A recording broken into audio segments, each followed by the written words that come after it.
Now, we should have Selectman Benka tell us about the home opener. He was there live and in person. I was very fortunate to be asked to the home opener, and it was wonderful weather, Red Sox victory, exciting, good pitching, and an exciting game. So it was a nice day yesterday. Right. And the question is, does the Red Sox sellout streak continue tomorrow? Well, I think we were all at the Rotary's pancake breakfast, but maybe you want to say a few words. I thought it was a wild success. It seemed more crowded than ever. It was a great success, and it was actually noted that while it was the biggest turnout ever, we surpassed last year's numbers by almost $1,000. It was also, it seemed better dispersed this year. It wasn't like everybody came between 10 and 11 and the line was out the door. It seemed like there was more distribution of the crowd. I had a blast. I think I saw all you there, and it looked like you were all having a blast. That was great. And we all appreciated the real maple syrup. The real this syrup, year. real syrup is a big hit, and the most important thing is that some substantial funds were raised for our two food pantry projects in town: Brookline Food Co-op and Brookline Food Pantry, and Emergency Food Pantry, and that's the real good news from the whole event. So can't wait for 20th next year. We're gonna have to do something really extreme, like maybe boysenberry syrup. I don't know. No, we like that real authentic maple syrup. Although I did hear a few concerns that with that whole warehouse of maple syrup going missing in Canada, that perhaps the Brookline Rotary had tapped into that might have been it. caper. We actually, I heard good things about the new pancake recipe and about the real maple syrup. I think people really did appreciate it. There were gluten-free pancakes. I don't know if anyone tried those. I wasn't aware of that. I got extra gluten in mine. That's how I like them. No, I think people really enjoyed it, and the Rotary really deserves a great deal of credit for the effort, the time, and really the sort of love of the process that goes into it. I thought it was absolutely terrific. That's us, Rita. Rita McNally, a fellow Brookline Rotarian, is sitting here, and she is glowing. It's very impressive. I love the enthusiasm that all the Rotary members have. And I think several of us were also at the, on Sunday, there was a forum on senior housing options. And it was well attended, and it was very interesting. Some of the Hebrew Senior Life that's already in Brookline with assisted living was there, but we also had several of the entities that do assisted living in some form or another that would like to be in Brookline, and they were urging us to consider major zoning changes and things like that to allow them to make it work. So I don't know. We'll have to sort of think about that. But anyway, it was an interesting event. All right, so you've done Pancake Supper, you've done the Forum on Housing. How about last night's B Space meeting? Okay. Ken? Do you want to I'd be take happy that to one talk on? about that. Well, Selectmen. That was great. Chairman DeWitt and I both serve on the B Space Committee. That's the committee studying our school population explosion and our space needs to cope with that explosion. And we had our first of a series of 2 public hearings as opposed to our public meetings. A public hearing was an opportunity for people who are interested in the subject to come and but A, give comments, B, ask questions, because we divided the session into those 2 parts. And they did both? And they did both. I'll say it was in this room here, and it was standing room only here. So many people that we actually had folks sitting at the table out in the little ante room there watching it on television. Right. And I must say that the comments and questions both showed an intelligence, a grasp of the problem, a community joint effort to come up with the best possible solution, I was quite encouraged by it. I think the highlight of the night was former superintendent of schools, Robert Sperber, who's remained active in this community for long after his tenure as our superintendent. He said he had retired 30 years ago, which I found hard to believe, but I guess he must know. Well, he came, he spoke, he presented a plan which I think is hit the nail directly on the head, speaking for myself, or at least part of that plan.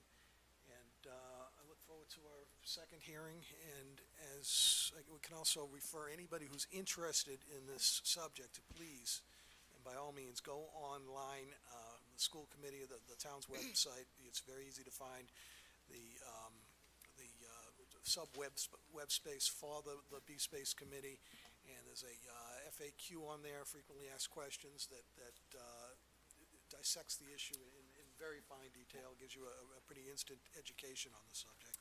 And I guess we should mention, I haven't followed it myself, but there's apparently a very active Facebook group who are offering thoughts and contributions, and we have B-Space Committee members who are monitoring this and bringing the important suggestions back to the committee. I'm actually one of those okay, members. That's true. Right. I'm confessing I don't do it. Anyway, all right. I also have a personal comment that I would like to make, and it's an apology. I was very inappropriate and rude to Ms. Erin Shute-Galentine at our SELECTMEN'S meeting last week. As Director of Parks and Open Space, I have great respect for Ms. Galentine, and she's a valued member of our municipal management team, and I really apologize for having been rude to her. I felt very badly about it. Moving on,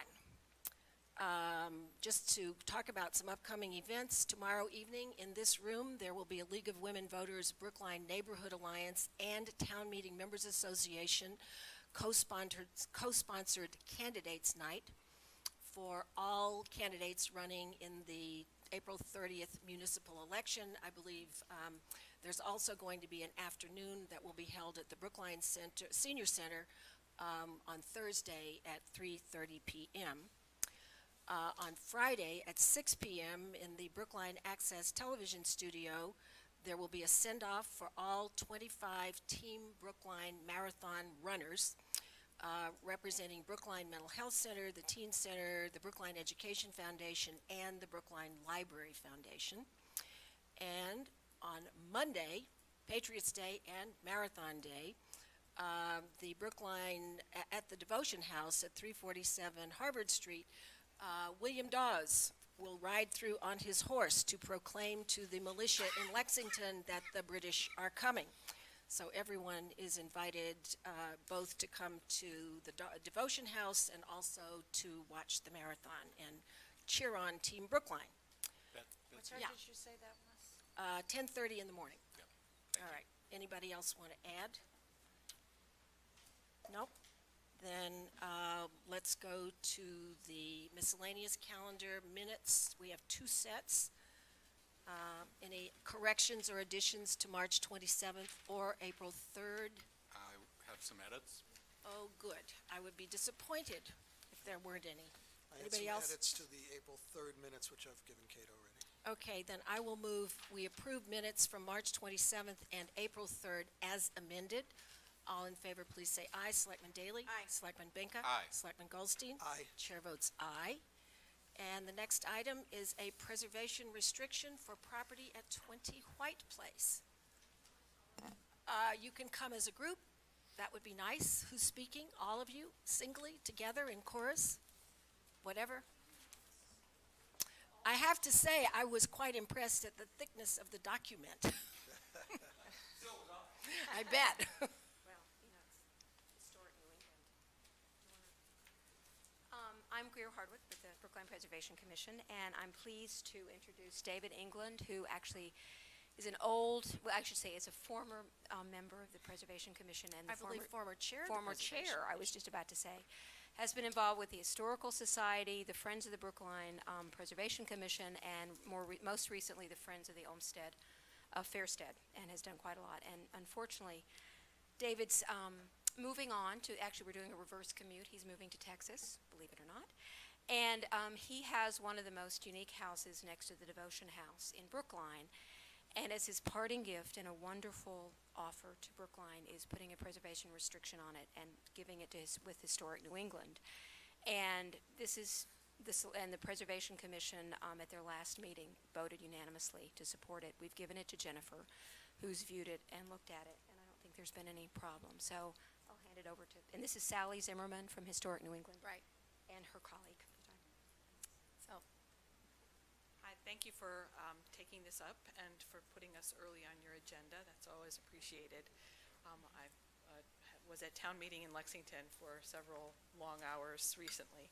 I'm Sally Zimmerman from Historic New England, and my colleague Carissa Demore, who's a easement review specialist, will be making sure that the house at 20 White Place will be preserved in perpetuity for its interior features and its exterior.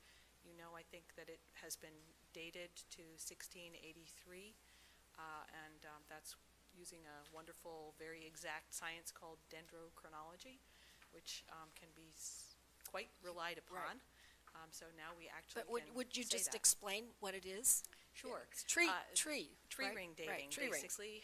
You use a database that comes from known properties, and then actually someone comes from Oxford in England, where they have a bigger database.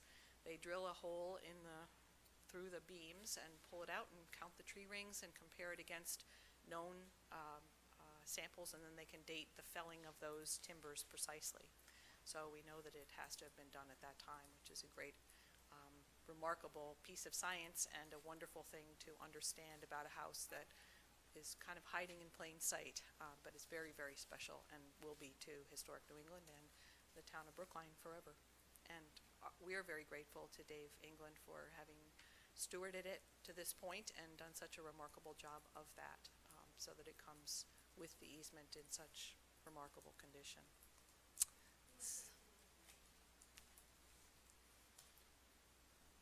I guess I'm sort of puzzled as to why all the selectmen are asked to sign this, but would you please? I'd also remind you that I'm the warden of Precinct 6 and the election is coming up. I've had a lot of fun with this house, and now it's time for somebody else to have it. But I've also been aware of the mistakes that you can make if you're not fully aware of the character and the heritage of such a place. And I created this easement because Historic New England is not only going to oversee this as stewards of the house, but they're also going to be a resource to future owners should they want to, and there's plenty of provisions in the easement for enlargement, expansion, alterations. But as they do those, I want them to be able to consult with some people who've been there before and can advise them before they make some of the mistakes I made. Well, I have to say, one of the, I believe, constructive aspects of going through this process is you get extensive photographic documentation of the existing conditions, and that's really great, and would presumably be a treasure to whoever the next curator is, as I know you have been. Questions, comments from members of the board? Okay. Selectman Benka. Actually, a couple of questions. This, I assume, is a recordable document and will be recorded. I'm curious as to what provisions we have in place in the town to make sure that when somebody comes in for a building permit, our building department is aware that this is part of the chain of title and in place. Now that we have that wonderful GOTMS that just makes my heart sing every week, Mr. Benka, we have a list of preservation restrictions on GOTMS. We have some, in the town, we have some held by the National Historic Trust easement in Washington. We have a few held by Historic New England, and we have some held by Mass Historical Commission, and then we have some, and those are all in the database, and this will be entered into that. So it's there, and then the building department also has a list in front of them, but it will be on the database once it's recorded. Okay. Great. Go ahead. That was the question, the comment. David, thank you very much. This really, obviously, this was a remarkable effort on your part to be part of this, and also your part also as the grantee of the easement. But this obviously does put some restrictions on any buyer of the house, and in your willingness to do this, you really have made a gift to the history of this community. So thank you very much for doing it. And I believe it is probably the next oldest house after Devotion House. Isn't that what we think? Ah. Ah, okay.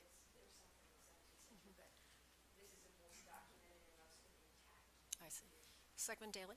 Yeah, well, I'm very impressed, because usually when people are selling out to go elsewhere, you know, that's when you want to maximize your return on the investment. So it's very, very good of you to do this, because obviously that does perhaps impact your selling price, and perhaps not in the direction you'd like. But anyway, it's very good. But I had one question for the historic Historic New England. I see that the grantor is listed as the person who owns the house, and it gives you, if somebody doesn't do what you think they should be doing, you have the right to go in there and do it and charge the grantor. So is a successor and interest also the grantor, because they haven't entered into this contract? They are indeed bound by it, by the purchase. When they become the grantor, they're not the grantor of the easement, but obviously they're the owner of the property, and so they're the ones. We do an annual monitoring and use the documentary images to compare with conditions that we find in the house, and almost all of the time it's simply a question of a minor leak that's come in somewhere that we'll monitor or whatever. But taking an owner to court over something is exceedingly rare. It's something that we would work out ahead of time, and we really, whenever a property like this is on the market, we go out of our way to work with potential buyers to make sure that they understand, where they're free to act and where there are some other constraints that they need to be aware of. So they can upgrade the wiring and stuff like that? Oh, yes. I mean, there's always keep it safe. modernization and things like that are allowed. Well, I especially loved the list of things that Mr. England was leaving behind with the house. Yes, there's a lot of above-ground archaeology that comes with it. Not all of them from the 16 or 1700s, obviously. I've always said, I always wanted to be an archaeologist, and I owned my own dig. Selectman Goldstein. And there are more secrets in the house. There are some bulges in the walls. And so future technology may enable us to see, there is only one 17th century window left in New England, in the Brown House in Watertown. This house has potentially two. How much is there? Maybe it's just the frame, or maybe it's a sash. We don't know. And I didn't want to dig in to find out, because once you have a holy hole, it becomes very holy. I can imagine. Selectman Goldstein? Thanks. I want to join in thanking Mr. England for this generous gift. I want to ask, all of White Place is historic, and listed in the National and State Register of Historic Places. Thank you. Which means that if you're using federal or state money licenses or permits, you need to have a review process with the Mass Historical Commission and/or us. So if somebody just wanted to come in and do something with their house, just because it's on the National Register, doesn't mean much, unless they're using federal or state money. So to my untrained eye, this house is similar in its size and scale to the others. If you look, is this older than the other houses? yep, on if you White look, Place? if you go, Ken, if you look down and you look at the pitch of the roof, you'll notice that the other pitches are like this. This pitch is much higher, and we think it was moved and added on to when Mr. No, yeah, Halfensee, but there was somebody who developed White Place, Walker, who was an auctioneer developer, and the story is that they took some of the planks and wood from the old Punch Bowl Tavern, that was down, and the first houses or two have those embedded in them, and then they moved this house there to kind of prime the pump for him, and then the others were built, and they're more 1830s, 1840s, 1850s, and so, but go look, and if you'll look at the pitch, and it'll all of a sudden you'll say, whoa. It'll just So this house came from someplace else Yeah, then? and we think, yeah. Interesting. Probably came from the plaza area at 10 Brookline Place. Because the hill that creates the bridge over Washington Street, over the T, that's all filled. Yep. And the old Dino's restaurant, the basement of that was the railroad station. And I think that just across from that, there was a street called Fay Street, and there was a cobbler, I believe his name was Halfenstein, and he moved the house down to White Place as all of this development was taking place. And it was rather easy to do in those days because it had big, huge seals and it wasn't very far. And you didn't have a lot of telephone lines and stuff like that to have to get under and things. And so, yeah, that all of Washington Street, probably up Doubt to if as you had far any as the bridge to the split to Harvard is filled. Great. By the way, speaking of Punch Bowl Tavern, I wish that some new licensee in Brookline Would Village take the name. would take that name. I mean, isn't it time? So And that's, put it about where Skipjack's is. Yeah. That would have been the perfect spot. that's true. Because that's right there, right? That's the spot. Right, if you remember that the cart bridge in the first road out to Sherburne, which was Heath Street, was in 1635. So that's how, that early, why that was so early, because there was activity and development. Thank you. Okay. Well, I join my colleagues in thanking you for this gift, and we look forward to working and supporting the new owner and hoping that the new owner person, obviously it will take a special owner, but I suspect it will be a curator just like the current one. Hopefully. Someone who will love it and appreciate it as much as you have. They have to for what they're going to pay for. All right, so, okay. I move that we approve and execute a preservation restriction on the property located at 20 White Place. All in favor, please say aye. Selectman Daly? Aye. Selectman Benka? Aye. Selectman Goldstein? Aye. Chair votes aye. Thank you Thank very you. much. Thank you all. Okay, we're going to move our calendar around just a little bit. We'll take item number F next, and following that, we'll take item number D, and then we'll take C and E more or less together, because they're more related. So the item F is a temporary wine and malt. However, it is a special version.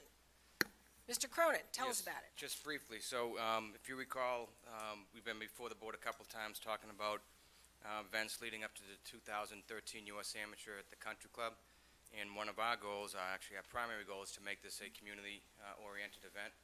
So we had talked about a number of things, junior golf clinics with Steps to Success, programs like that. And this was another one we had talked about that everybody's really happy to say is going to happen. I don't know if you've ever read the book or seen the movie, The Greatest Game Ever Played, but the author, who actually is a West Coast person, is coming out to do a book signing on May 16th at 6 o'clock. It's being sponsored by Dexter Southfield School, the Country Club, and Brookline. The event's going to have, obviously, the author. You can purchase books at the event. I believe it's going to be $15 to purchase the book, and he'll be there to sign it. There'll be a lot of other golf type of stuff going on in the background, but it'll be basically a Q&A. He'll give his story about writing the book, and then it'll be open for Q&A. That will start at about 8 or 8:30. There'll be hors d'oeuvres and a bar. The specifics are still being worked out in terms of the price for this. It's going to be open up to the whole community. probably about 350 seats is the capacity there. So what we're going to do is, once the specifics are nailed down, which should be next week, and meaning the price primarily, we'll actually run the registration through the recreation system. The Recreation Department obviously has a system that allows for basically signing up for programs, so we'll handle that as part of this event. So it's basically going to be a first come, first serve. The first, let's say it's 350 that sign up, will get to the event. When you get to the event, you basically check in. So it's going to be actually a really exciting event for anybody who's into golf or listening to authors talk about what inspired them to write a book. So it should be a really neat event. Again, community-oriented event. May 16th at 6 o'clock up at Dexter Southfield School. 16th, 16th. we're correcting that. There's an error in the calendar. Thursday is actually the 16th. Yes, that's what yep. Thursday the 16th. And we'll have some advertisements for this. We're working on a one-pager. And then once it's ready, what we'll do is we'll use the town's listservs, primarily the recreation, when they have, I think it's 9,000 people on their listserv. Get that out. There's a golf listserv. We use the TM, town meeting member listserv, and just get it out. Hopefully the tab and the patch can advertise that a bit. But we really want this to be a unique experience for residents to have the opportunity to sit in a pretty unique setting and listen to an author talk about his work. So, Okay. Questions? Golfer questions? Not even golfer questions. Okay, we're looking forward to getting more information, and certainly the town will be very supportive of getting the information out to everybody once you've got all the details settled.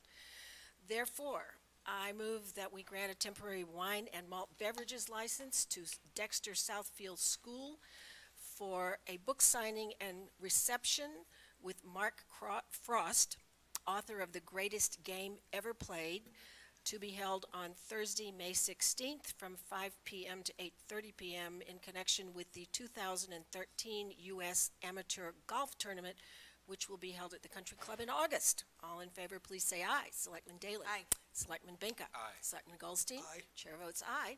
thank you. And then we're going to take up item D, contract for generator replacement. Anybody want to talk about generators back there? Whoop. Generators? No? Nobody wants to talk to us about generators? Okay. Then, are there any questions from members of the board? I think it's pretty straightforward. Yeah, It's an seems to be. emergency generator, and Right, We had 5 bids, and this was and this seems to be the low bid. by far Okay. the lowest bid. Then I will move to approve and execute a contract for generator replacement at Fire Station Number 5 with Systems Electrical Services in the amount of $75,300. All in favor, please say aye. Selectman Daly. Aye. Selectman Benka. Aye. Selectman Goldstein. Aye. Chair votes aye. And now we'll move back to item C, accepting $11,199.81 from the estate of Leon Sattenstein for the Brookline Holocaust Memorial Committee Fund. Mr. Bressler. Thank you. I'd like to give you some context. It's been a while since we've spoken about the Holocaust. But I gather Monday was Holocaust Memorial Day. Yes. Back in the 1990s, Brookline had an active Holocaust Memorial Committee. The committee was co-chaired by Regine Barshak and Leon Sattenstein. Other members of the committee were Selectmen Chris Crowley and Ronnie Sidney. And in addition to the Selectmen, Barbara Helfgott Hyatt, Benjamin Jacobs, Mimi Krant, Evelyn Mordecai, Razel Pollock, Joan Sachs, and Benno Weiser Varon. Honorary members were the eminent Holocaust scholar David Wyman, former Justice Department prosecutor of Nazi war criminals Alan Ryan, Emerson College professor Robert Hilliard, and Simmons College professor Lawrence Langer. Regine Barshak was a survivor of Drancy, which was an internment camp near Paris that was a transfer point in the shipping of French Jews to German concentration camps. Leon, at the time, was a young second lieutenant in the United States Army Intelligence and was one of the first American officers at the liberation of the Dachau concentration camp near Munich at the end of April 1945. For Regine and Leon, the question was, how should Brookline memorialize the victims of the Holocaust? They were against having a physical monument because there was already the creation of the New England Holocaust Memorial near Faneuil Hall, and they figured that people could go there and see that memorial. They decided to found the Brookline Holocaust Witness Project, which would interview survivors of the Holocaust and American soldiers who had witnessed the concentration camps. And they were the Holocaust survivors would either be Brookline residents or people who had a connection to the town of Brookline. And all this took place before Steven Spielberg and his movie Schindler's List and the following Shoah project. I was the project coordinator for this. We did these interviews at the studios of Brookline Access Television. I believe we interviewed about 33 individuals for a total of 77 hours worth of material. The interviews were conducted primarily by Professor Lawrence Langer of Simmons College, whose focus was on Holocaust literature. I conducted 6 of the interviews. Ellen Collins of the organization One Generation After conducted 1 interview, and Leon Sattenstein conducted 1 interview also. And the interview he conducted was in Yiddish. The interviews ranged in length from about 1 hour, to this other survivor who had a phenomenal memory, and she spoke for about 8 hours. And we did multiple interviews with her and for other survivors who had that much material. We would spread it over a period of several sessions. Each interview had an extensive pre-interview conducted by Leon Sattenstein. Leon took copious notes, which were then given to the interviewers to use as a guide when conducting the interviews. Leon would also spend time with each of the survivors following the on-camera interviews, since those sessions were so traumatic, and we had concern about these folks' health. By this time, they were already substantially older people, and some of them did have physical ailments. A copy of each of the interviews was sent to the Fortunoff Holocaust Archive at Yale University. We partnered with them. Various of the interviews have been shown from time to time on Brookline Access TV. The interviews were recorded on at that time, professional 3/4-inch tape and 1/2-inch tape. Those were the masters, with copies made for the interviewees. Subsequently, we have done transfers to DVDs, but they need to be transferred to digital also. Leon Sattenstein passed away on January 3rd, 2012, and I spoke at his funeral at the Levine Chapel. Leon was so dedicated to the Holocaust Memorial Committee and the Holocaust Witness Project that he included in his will a bequest to the Holocaust Memorial Committee. We hope to use that money to edit the interviews so they will be appropriate for viewing by elementary and high school students, as well as college students and certainly adults. We need to determine whether going forward there will be a standalone Holocaust Memorial Committee, or whether that will be a subcommittee of the Human Relations Youth Resources Commission. When I went to see Leon's relatives last week to pick up the check, Lloyd Gelano from the Health Department did accompany me. I know that he was moved by the discussion we all had, and I know that he and Alan Balsam are interested in making sure that these valuable interviews are preserved and made useful for educational purposes. So I would ask the board to approve acceptance of this gift of $11,199.81. Well, thank you for that excellent summary, because my question was going to be, how would we be able to take this, and I believe you've answered by saying that the documentation exists now in on CDs, in a CD format. They're on DVDs. DVDs, okay. DVDs. We also have the three-quarter What I mean inch, is they half-inch are tape. available to be used for educational Yes, purposes. well, they are, but they're raw tapes. These are the, Okay, these they are need the, to be are the edited. raw interviews. We've never shown complete tapes. They have to be edited. They should be edited. Some of them get very, very graphic. When various of the survivors signed the releases, some of them put restrictions on how the information may be used. Some of the survivors, when they were interviewed, spoke about their experiences in very graphic terms. Some of them did not want to have certain information released to the public while they were still alive. We had another person who had a child who was a Hollywood producer and wanted certain aspects of her interview withheld until and unless her daughter decided she was going to make a movie of her mother's experiences. There was another survivor who kept breaking down during his testimony and did not want to have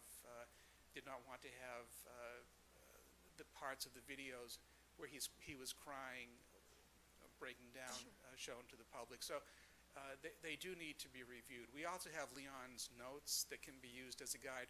They all need to be transcribed. It's going to take some work. Some of the folks who gave testimony did not have a particularly good command of English, and of course, whoever's going to be working on this needs to have knowledge of the Holocaust, needs to have knowledge of European geography, because a lot of different place names were mentioned, and also in terms of context, different things were happening over the years. The presence of German troops, concentration camps in Poland, et cetera, et cetera. So someone's going to really need to have an understanding of what he or she is looking at, reading and viewing. It's going to be a great project once it gets done, and quite frankly, I hope that this money is going to be seed money that will attract additional monies from other folks. Questions for Mr. Bressler? Yes, Selectman Daly. Yeah, well, this is a wonderful resource that, it's good that you got that. I was going to suggest that maybe you look for a young filmmaker, because there's a lot of visual material from old newsreels and things that somebody could put together with these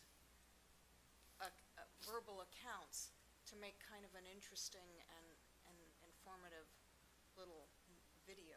It's exciting, yeah. Well, maybe in your retirement, we can bring you in as a consultant or a volunteer. I would just simply say we recently had, we're going to be able to take advantage of some archivists' consulting time working with the Historical Society, and I think you missed our meeting where we went around and talked with department heads about materials that different departments have and what might be part of an archive project for the town. And it seems to me that this is absolutely appropriate. Obviously, you want it to be edited. I'm relieved to hear that it is in DVD form. I was thinking old tapes. That was really when I sort of thought, uh-oh, how are we going to deal with this? But we, I think, ought to include this material as part of our archive project, and maybe we'll work with the Memorial Committee to figure out how we can work together. I think that would be really helpful. Sounds very good. Sure. Any other question? Yes, Selectman Benka. Yeah. Is Professor Langer still involved with this? Is he still around, do you know? I'm not sure. It's been a while since we've had contact with him. Is this something you'd be interested in being involved with after your retirement? Possibly. You're Because certainly you- uniquely qualified. And you obviously spoke about it with a great deal of passion, and I think any project like this really needs somebody who's committed to it, driving it. So We'll talk. sounds good. All right, all right. One Yes, quick Selectman question. Goldstein. Thanks for presenting this to us, Steve, and I'm very pleased that this gift has been made and thankful to the estate. Can I ask, have you been in touch with BATV recently about the tapes, and do we know for sure that they're being kept in an appropriate location? Well, that's a good question. The tapes have, the original idea was to have a special location within the Brookline Public Library, and for many years they were stored in the town librarian's office. After the renovation, they were moved to my office. I would prefer to have them in a temperature-controlled environment. So that's something that we really should talk about. Maybe that's an immediate use for these funds to finance. Well, I will tell you that one of the things that we're talking about, just generally for archival purposes, is the fact that the only humidity-controlled storage space right now is in the library, but your tapes, the tapes being perhaps small and compact, we might be able, for the short term, to get them into that location, and then we do need to have more appropriate storage areas. But the library does have the only one that we have in town right now. Okay. Is that a secure location that the Yeah, public? yeah, it's a that doesn't vault. have- okay, good. It's not the Not the Brookline Brookline room. room. No, it's Right, not the okay. Brookline room. But I'll remember to touch base when we sort of move the archive project along and make sure that at least those things, I would think, take priority over some of the other items that are in I'll speak storage. with Chuck Flaherty Yeah, also. good idea. Actually, he may be here later because we're doing his budget tonight, if you hang around. Okay, any other questions on the subject of this gift? Hearing none, I move that we accept a gift in the amount of $11,199.89 from the estate, 81 cents, from the estate of Leon Satinstein for the Brookline Holocaust Memorial Committee Fund. All in favor, please say aye. Selectman Daly? Aye. Selectman Benka? Aye. Selectman Goldstein? Aye. Chair votes aye. Thank you very much. Thank you. Thank you, Steve. Okay, and then our next item, which could be Mr. Bressler and Ms. McNally, all together, and Selectman Daly. Right? Yes, well, I'll start off. Go ahead. So this is about us co-sponsoring with the Human Relations Youth Resources Commission, a community discussion on diversity with Ronald G. Marlowe, Assistant Secretary of Access and Opportunities, for the, and possibly also, I guess she's a little bit of a question mark, Sandra Borders, Director of Office of Diversity and Equal Opportunities. They're both with the state, and I want to thank Brooks Ames, who's here in the audience tonight, who I believe kicked this off. So it's an opportunity for us to learn just what the state is doing in this area, and it's scheduled for May 1st downstairs in this building, and I think Steve told me 7 o'clock. Is that right?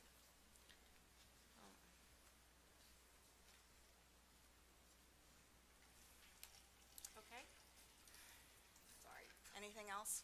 Did I miss? Do you want to add anything to this?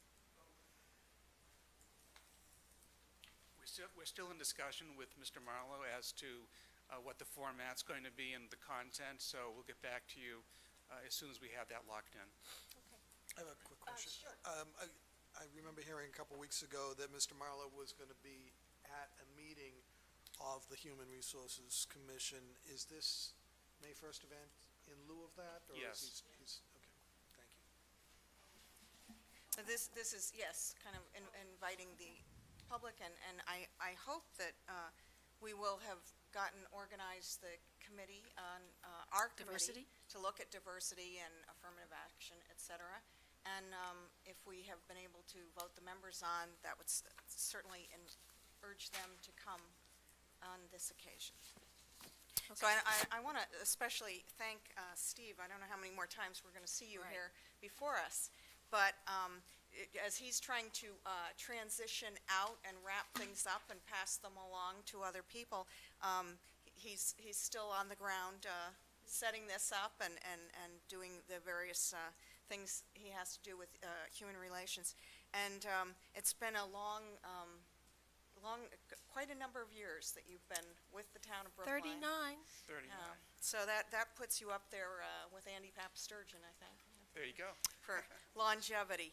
But we appreciate your many, many years of service to the town and taking on various, you've sort of gotten the grab bag of responsibilities over the years of various things like cable monitoring and the things that don't always seem quite related to. Yeah, but that came clear tonight for the first time. I always wondered about that too, about, equal opportunity in cable TV. But tonight, in relation to the Holocaust Show project that you just announced, I saw the intersection of human services and equal opportunity in cable TV. First time I. Yeah, it's interesting with the cable TV. I think what happened was Dick Leary said to me, you handle a lot of complaints. How would you like to handle some more? Initially, the cable TV portfolio was given to the deputy town administrator, Brian Sullivan. You might want to think about giving it to Sean. But Or Melissa. That lasted. You're passing on that. That lasted for about 2 weeks, and then it was given to me. Dick Leary said, no problem. You'll get a few complaints, and you'll staff the cable advisory committee. You probably have 4 meetings a year, and you'll be all set. Well, that first year I had 400 complaints. And I do hope they've gone down since then, Steve. They have gone down. Anyway, but we do appreciate your many years with the town, and Thank you. It's been a privilege. And it's you never been dull. You live in Brookline, right? I do, so So I'm we here. will probably still be right. running into you, and Absolutely. yes. And I fully expect to see you back again before this event on May 1st, because I do believe you will be with us until the end of April. Is that correct? My last day is April 30th. Okay, all right. Well, I hope we'll see you at least one more time before the board, but I certainly second Selectman Daly's comments. We appreciate your long service and the variety of tasks you've been willing to undertake. Thank you. And we should mention for anyone who's interested that next week, prior to our Board of Selectmen meeting, there is a farewell party for you. Which On the 23rd. 23rd, April 23rd. Right. Is that next Right. week? We No, reminded that's not- people. that's 2 weeks. No, we'll 2 weeks. talk about Sorry. it on Tuesday. Yeah, Next okay. Tuesday, I'll remind everybody again. Okay, then, thank you very much, and I move. Would you like to do this, Selectman Daly? Make a Sure. motion? Yes, I move favorable action on this board, co-sponsoring with the Human Relations Youth Resources Commission, a community discussion on diversity with Ronald G. Marlowe on May 1st, 2013. All in favor, please say aye. Selectman Daly? Aye. Selectman Benka? Aye. Selectman Goldstein? Aye. Chair votes aye. And we will now move to the main calendar. The first item is the question of a vacancy in finance procurement. Yes, Mr. Giannakakis, I saw you back there, and I thought maybe you wanted to talk to us about fire stations, but that, of course, was Charlie Simmons, who came and left. Charlie did, yeah, he did. Charlie He was missed here it. for that. Well, thank you very much, David Giannakakis, Chief Procurement Officer. I didn't expect to be back here so soon regarding an open position, considering just last fall we had a clerical position that was open and we did fill. Unfortunately, due to a resignation, we have the procurement officer position. That person has chosen to pursue an opportunity and somewhere else, and I'm happy for her. She's been here for 9 years, and I really think she's been a credit to my department, working with the school department and town department. So we will miss her, but moving forward, we are looking, to fill the purchasing officer position. It is effectively the assistant department head in my office in purchasing. It's also the primary liaison to the school department, supporting most of their procurements and all of their various needs. She does also work, or this position also does work with the town departments, and in my absence, she actually does run the purchasing division. So the plan is to post this position internally, and I do expect there will be a qualified internal candidate. And again, if this all occurs, I would be back in front of you potentially to fill that position at some point in the future. So, Right. But I do Okay. think key position in my office, and I'm looking forward to another change. But I think it'll be a positive change for the town and school departments. Questions for Mr. Giannakakis? Nope. Then, I move that we approve the filling of a vacancy in the position of Procurement Officer T-08 in the Purchasing Division of the Finance Department. All in favor, please say aye. Selectman Daly? Aye. Selectman Benka? Aye. Selectman Goldstein? Aye. Chair votes aye. We'll you look very much. forward to seeing you again. Okay, thank you. Okay, we have the Recreation Department budget. Ms. Paradis. I want to always say paradise, but I know it's not. I answered to it all, no Maybe it problem. feels like paradise. She is. Yeah, you are, right, right. Well, that's nice. Thank you very much. I do always look forward to this night every year, believe it or not. Even though it's painful sometimes to talk about the budget, it's always with a sense of excitement that I like to talk about my staff and how fabulous they are and all the wonderful things that we do all year. But naturally, there's an enormous amount of effort and time and work that goes into what we do and what we present to the public. So that being said, I'm going to go through the numbers briefly for you, and certainly I can back up with any detail if anybody would like to. Just starting with the golf budget. This year's golf budget is at 1.21. So that's $1,210,000. It is an overall 5% increase, or about $6,000, and it's due to a modest projection in our new golf revenue. Last year we combined the director of the golf position with the head pro position, and we had a net savings of about $58,000. There's some other minimal things in there, but I'm going to move right on to the general fund. General fund is set at $1,028,713. There's a modest increase of 1%, which amounts to $10,581, which is made up of personnel and utilities. Next is the revolving fund, which this for FY14 will be $2,624,069, which represents a 9.9% increase, or $235,414. Personnel increased by about 12%, which is made up of part-time salaries in the amount of about $46,000, a new building custodian at about $43,000, and a new lead teacher at our Sewell Early Childhood Center. Our utilities increased by 25%, which represents a new water meter at the pool, and our benefits increased by about 25.5%. In terms of revenue, we project some increases in revenue this year.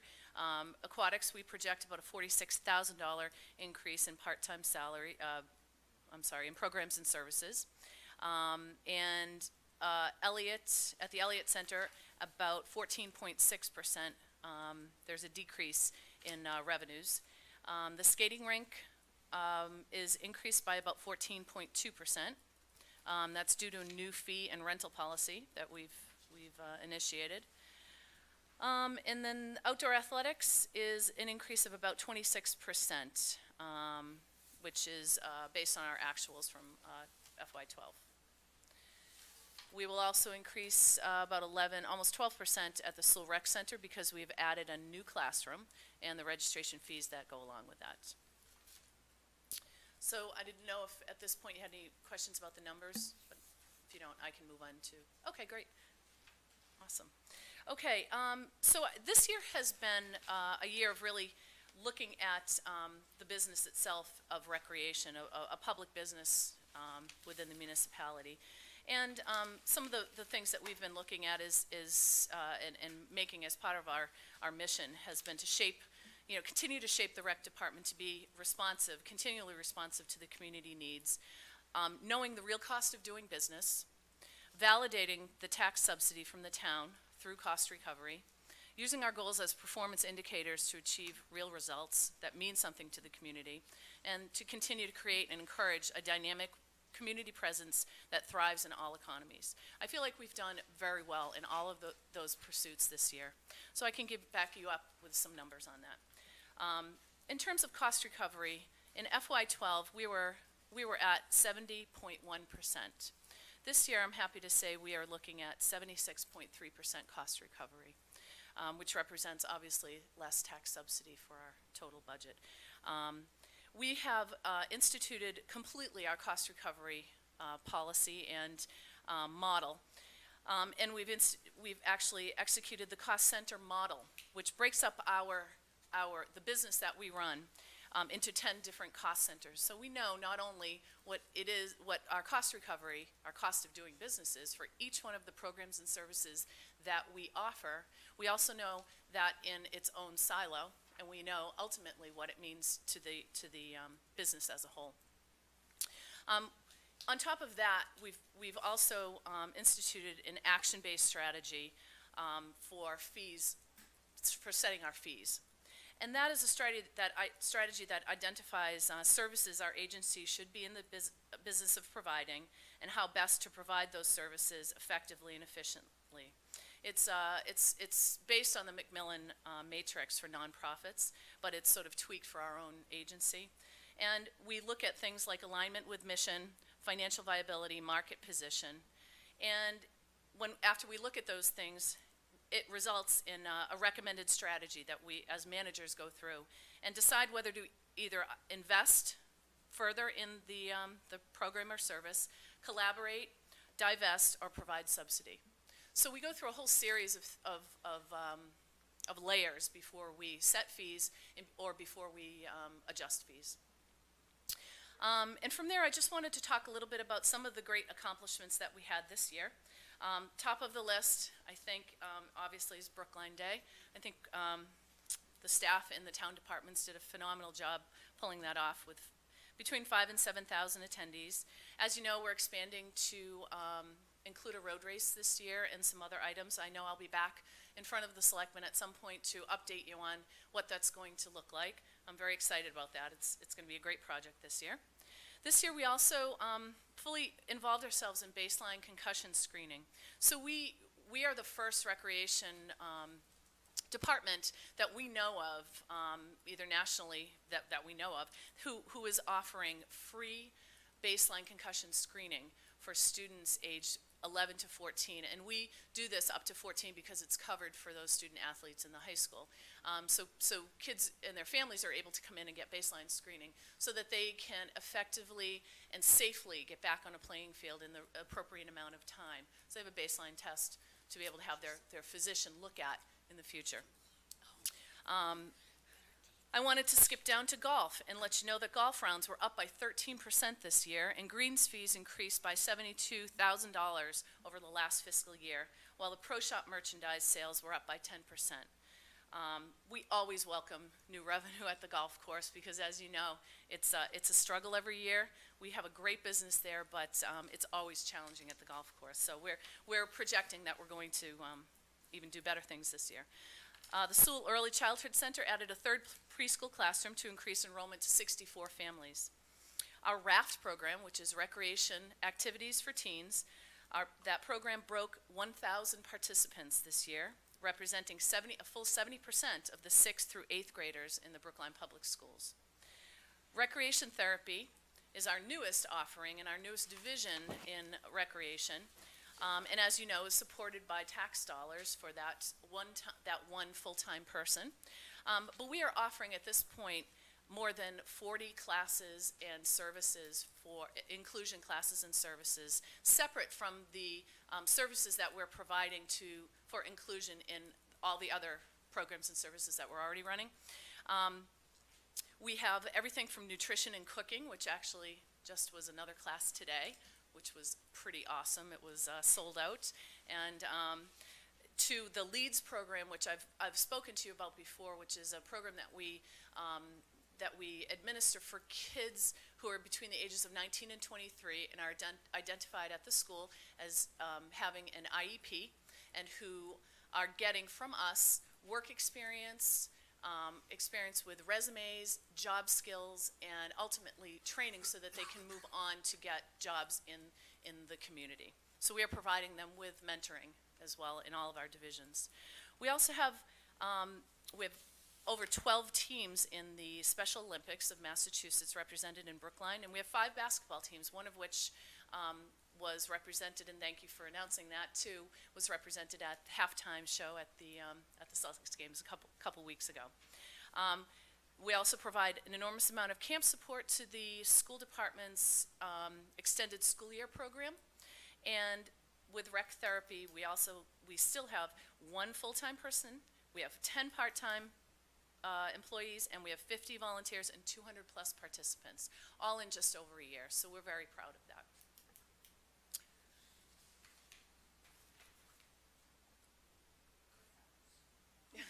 Oh, are you ready? I'm done, yes. Oh, okay, I sorry wanted to about end on that, I'm sorry. I was looking to see what the next No, item was. I should have said, and thank you very much.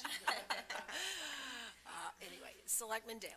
Well, I have a couple questions, but first I want to say that Brookline Day was great, especially for a first time. I think it's going to be even better this year, having the road race and things associated with it. So I'm looking forward to that, and I want to say that the Recreation Department is joining us for the Senior Health Fair on May 2nd with something. I'm not sure what exactly, but I did have a question. Well, from a budget point of view, I love to hear you talking about the cost recovery, but I am also concerned, if people who have money can afford to join private gyms and send their kids to expensive summer camps, and it's the people who, are where things are a little tighter in the family financially that particularly need our public programs. And so I want you to just explain to me how you figure out, what fees are okay that people are really going to be able to pay them, and we're not going to exclude people who, especially if they have a couple kids or something and it starts getting too expensive to do things. No, I think that's a great question because we are a public entity, and although we have to function somewhat like a business, we do have that in mind. So I think with that being said, our mission is to provide everybody with opportunity to do whatever they want, and I think we fulfill that. And I explained sort of our pricing and fee setting policy before, so we stick to that, but what we do is price services and programs for those who can afford it, and we subsidize anybody who can't. So we have a very healthy scholarship financial aid program, and we believe that we've captured pretty much everybody out there who needs or wants financial aid, and so we actually absorb over $65,000 in financial aid every year, just in our revolving fund. So we believe that we are able to capture all those people who need those services. So, Selectman Goldstein? Thank you, and thank you, Lisa, for the coherent and informative presentation. So we spoke earlier in this meeting about the B-Space Committee and the demands that are being put on our school systems physical plant because of an increasing population, demographic shift in the lower age groups. And I suspect that same phenomenon that's creating a population expansion in schools is probably creating a population expansion in your rec programs. You and I have spoken for the past several years about field use and the demands that are being placed on our fields, and the attempts that need to be made to dole out a limited resource when it comes to field between rec programs and high school athletics and more casual forms of recreation. So that's all a way of leading up to the question, which is, how are we doing? I know there have been some policy changes. I know that we've worked particularly with the baseball programs to get more realistic reservation policies in place. Have you noticed anything that gives us reason to believe that the system is working better, or are you seeing anything that tells us that we need to be doing more? So I think both things, actually. First, let me say that yes, the school enrollment issues do trickle down, obviously, to those kids who are playing soccer and lacrosse and baseball. We have seen 100 an increase of 100 players a year for the last 4 years in our soccer program each season alone. So we've gone, well, for the last 3 years, we've gone from 900 to 1,200 players just in the last year. So that's twice a year. So yeah, we're seeing that. We're seeing a doubling in growth in lacrosse. We've seen some growth concurrently, actually, some growth which is interesting in baseball, because we had seen a downtick in baseball for a while there, but now we're seeing some growth in that, which is great. But I think that the policy and fee structure that we instituted a couple of years ago has really helped us to manage schedules so that people are, like it or not, organizations are scheduling their time more wisely because they have to pay for it. So they're not scheduling for times that they're not going to be using. So we have definitely seen that with men's softball, we've seen that with baseball, we've seen that with all of the sports. They're much more judicious about how they schedule their time. So I feel like we're doing okay right now. As we project forward into FY15, I think we're going to be looking at some issues. I'm looking forward to Fisher Hill as a field that we can actually use as a rec department for just rec programs. That would be fabulous. Certainly there are going to be other things that are scheduled there, but we'd love to be able to have sort of home field, and that will be very helpful for us. So, but I think right now we're doing okay.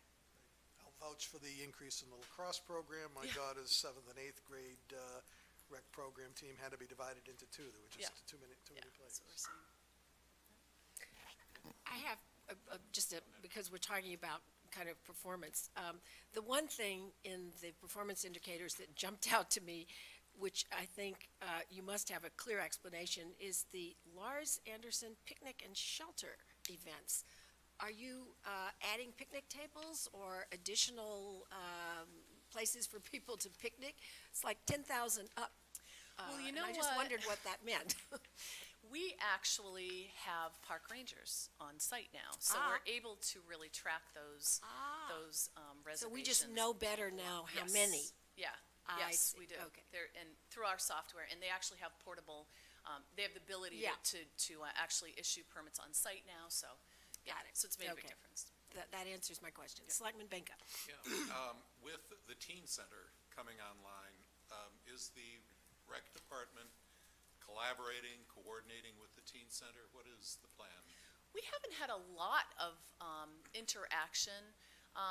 We've talked initially when Paul and I talked a long time ago about things that would happen. They have a very, from my understanding, they have a very different mission than what we have. I think we're focused on younger kids, although I think as time goes on, there's a little bit more overlap there. I could see us collaborating, and we've talked about this on space. You know, certainly they've said that we could use some of their space for things. I don't know that will, you know, it'll cannibalize, if you will, our raft program necessarily, because it's a pretty solid program, and it's a specific thing that kids like. I don't believe that the new teen center, and I may be wrong on this, but we have 600 to 700 kids at a dance on a Friday night. I'm pretty sure that they couldn't fit that there. So we would augment each other, I think, or you know, supplement each other's missions, I think. And one other question. Sure. One of your accomplishments for this year that's listed is creating for the golf course a budget that is more weatherproof. And I'm wondering how you create a weatherproof golf course budget. I know, right? That was a lofty goal. But you know what? I actually feel like we've actually gotten there to some degree. And one of the things I did this year was to combine that golf director and head golf professional job, so that it really gave us some wiggle room in terms of operational funds, if you will. So, you know, we don't typically really crash and burn at the golf course. There's usually, you know, there's $20,000, $30,000, $40,000 that was sort of going back and forth. When it gets to June, we're really kind of figuring out what the weather's going to be like in June. And that's sort of what I mean, that when we get to June 1st, a weatherproof budget to me is that we get to June 1st and we have the money to run the golf course for the rest of June. and not that we're struggling to make that money to operate the course, which has happened in the past. And we did that last year. I expect it to happen again, and I expect it to happen all the time. Okay. Any other questions? Thank you very much for your very clear and I think helpful statements about what's going on and where the changes are. We're not taking any votes tonight. We'll be doing that sort of in at a later meeting, and I'm sure you'll hear about it when we do. Great. But thank you very much. Great presentation. Thank you. Okay. Next is library.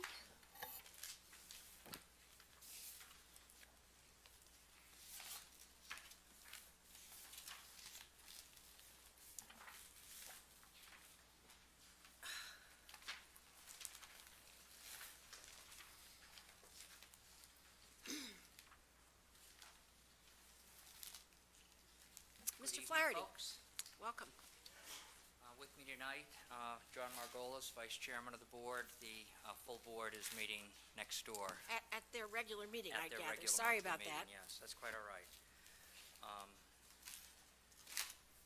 So what I've done for you tonight, after a one-year hiatus, I have brought back my infamous chart, which I've given you each year for 20 years now. Thanks, Jim. And I will speak to it. And Kate, I had a Thank you. I thought I had a copy for you, but you're going to have to. We'll share. Okay.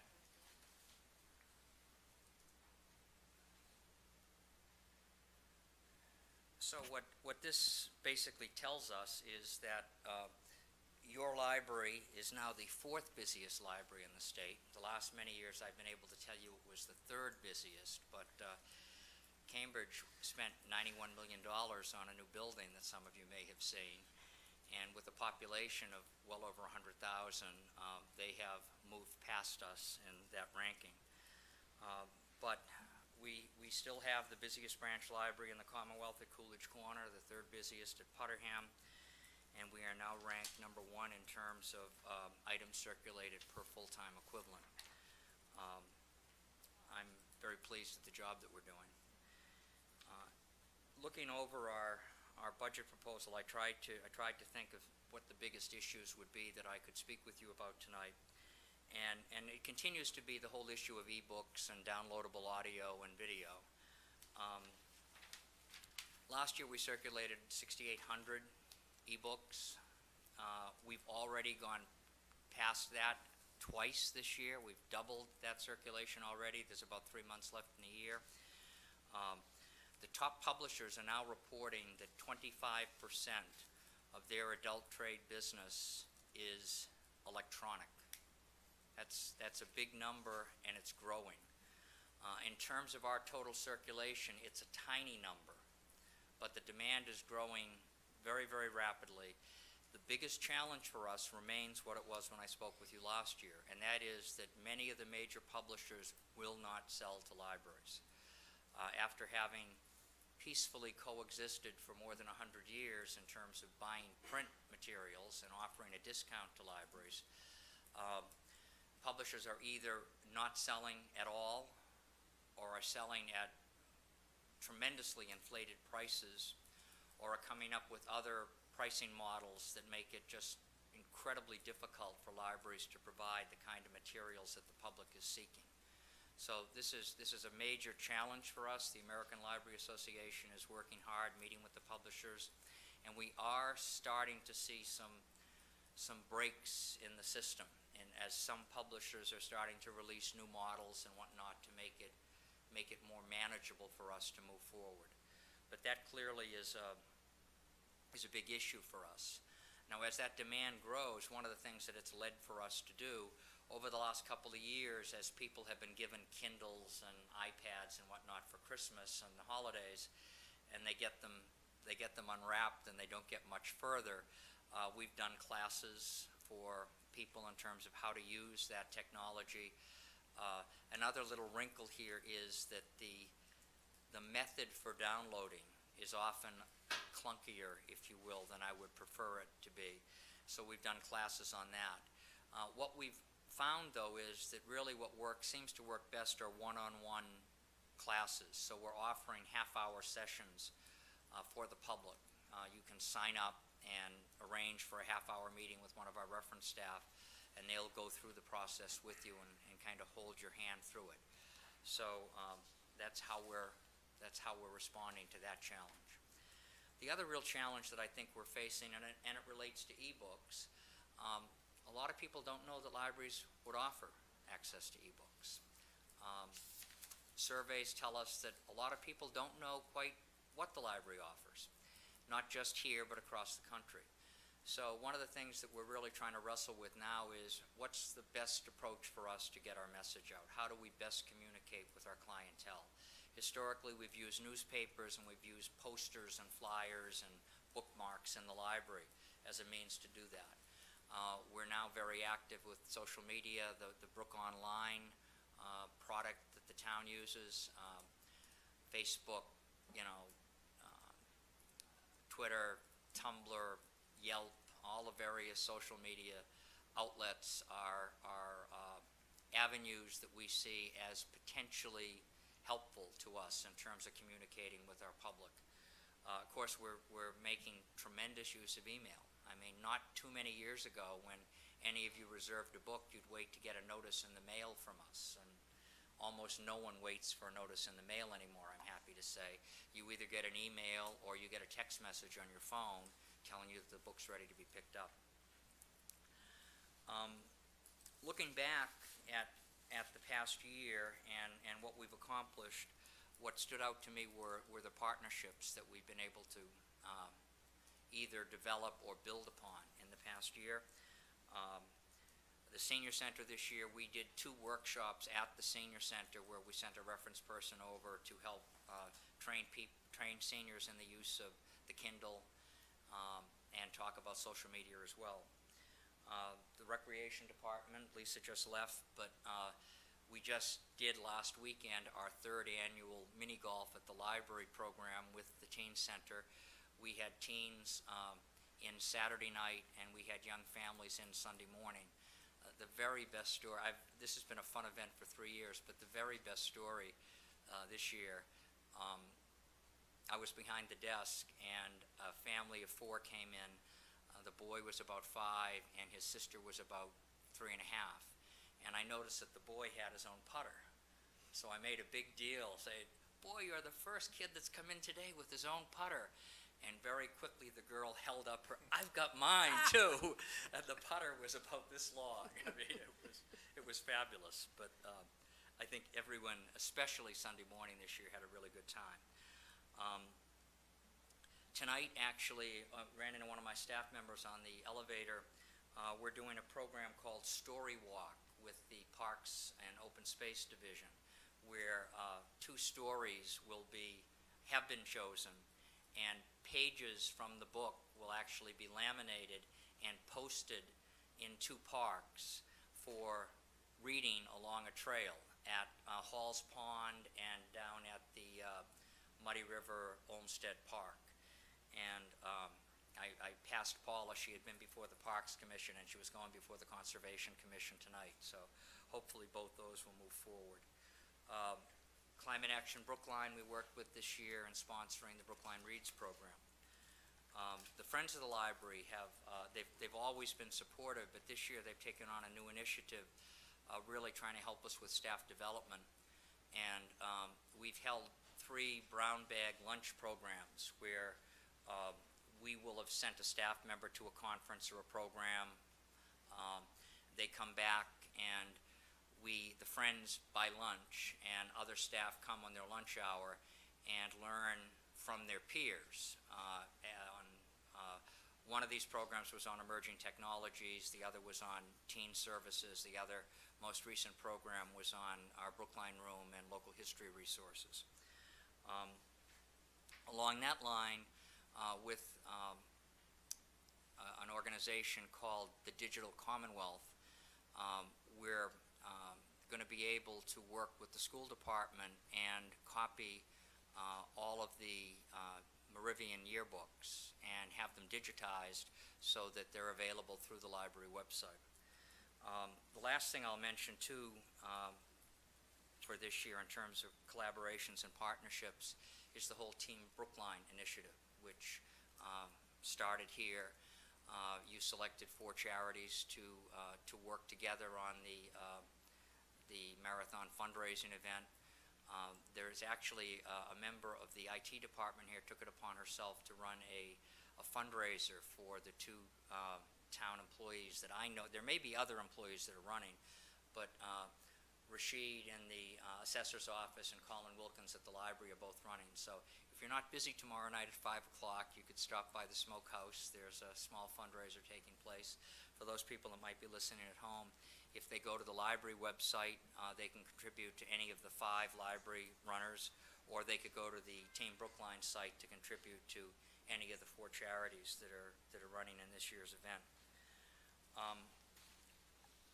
So that's kind of what we've been working on. What's coming up, we've been working on the long-range plan. I hope that we'll have that, not I hope, we will have that completed within the next several months. We're going to very closely monitor the progress that the Waldo Street Study Committee makes in terms of determining what might happen at that location. There's some possibility that the library might have a role in that, yet to be determined. We're just going to see what develops. The last thing I'll mention is that with Mel's encouragement, the library has been chosen as one of the locations that will be a site visit for the ICMA, the International City Managers Conference that's taking place in Boston in September. And they're going to come out to see RFID technology in operation. And I'll be getting on this thing is very well organized, Mel. Not a lot of loose time in this program. So I have to get on the bus down at the conference center and start my presentation there, because by the time they get to the front door, I have to get them in and out in about 35 minutes. So anyway, so that's what we're working on, and I'm happy to answer any questions that you folks might have. I'd just like to follow up with a question about your comments on electronic data, digital books, presumably, and that is the issue with the publishers to do with copyright infringement and, in effect, the possibility of a library version being pirated? Is that what they're mainly concerned about, or what is it? It's money. It's money and a fear that by, a library buys a book, Right. physical book, and can loan it 100 times. Right. They don't want us to buy a digital book and be able to loan it 100 times. And Because they really want to sell that they book want to sell that to an via individual purchaser. Amazon or someplace else to you for even, Right. $5.99. Okay. And, they don't want to share that, quote, potential profit. Got it, all right. So unfortunately. it's really about sales. I didn't just wanted to understand if it was sales or copywriting. Right. That was my question. Questions? Yes, Selectman Daly? Yeah, so Chuck, thank you for your presentation. I think that you had the summer hours at Coolidge Corner Yes. last year, and I think those were pretty popular. Very successful, and we will be implementing them again starting on June 16th, and we will be open through the summer. I came before you back in September and gave a brief report at that. At least I sent a report. I may not have attended the meeting. I'm not 100% sure, but it was very successful. The public was very pleased. And one issue that I know Sean and I had discussed, and some of the board members may have been concerned too, was that by being the only game in town, meaning one of only like 3 libraries in the state that are open on Sundays, there was a concern that our non-resident use would be particularly high. And I was very surprised it was not. In fact, non-resident use was lower than it averages over the course of the year. Now, having given that some thought, that issue got an awful lot of attention here in Brookline last spring, going through town meeting. The entire community, I think, knew about it and made extremely heavy use of the library last summer on Sundays. It'll be interesting to see if we maintain that same level of usage this year. It wouldn't surprise me if the non-resident usage ticked up a little bit, but it's not going to be an issue. I mean, the service, I'm quite confident I'm very hopeful at least, will be here to stay. I had one other question about your circulation, and it is up from last year, the actuals for 2012, but it's not as large as you predicted it was, you estimated. And are you seeing the electronic stuff kind of eat into Well, the people reason coming to take a book out? the reason for the one-year hiatus might have been related to that one minor negative year we had. For the first time ever, we saw a slightly negative number in FY11. But, you know, providing library service is about adapting to change. And libraries have done it for 100, more than 100 years. We continue to do it. There are real challenges now for people's time. And the e-book challenge is one of them. But, streaming, Netflix and the expansion of cable TV and, all these things are one way or another a challenge competing for people's time. And we're trying to keep up with that. The double-digit increases that we saw soon after the main library reopened and continuing after we renovated Coolidge Corner and whatnot, we have not seen in the last couple of years. But, we remain busy. I mean, again, we're the 4th busiest library system in the state. And I'm going to do everything I can, and the staff is doing what they can to try to make sure we just deliver the best service that we can, and hopefully the numbers will follow. Selectman Goldstein? A quick question following up on Selectman Daly. It wasn't clear to me, when you report the circulation number, does that include electronic circulation? It does, yes. And can you break it down? What percentage of your circulation is electronic? I'm not going to be able to give you a percentage off the top of my head, but one of you, Dick, can probably do it at the table there. We circulated about 1,080,000 items last year, and 6,800 of them were e-books. So that's it's like 1%, or it's tiny. No, maybe I'm not understanding that. The circulation, according to the chart in FY12, was 1,451,000. It is. I'm sorry. I don't know where I got the million. Oh, okay. I know where I got the 1,020,000 from. That figure that's in front of you on this chart includes our network transfers. It includes the items that we send out to other libraries. It includes our interlibrary loans and whatnot.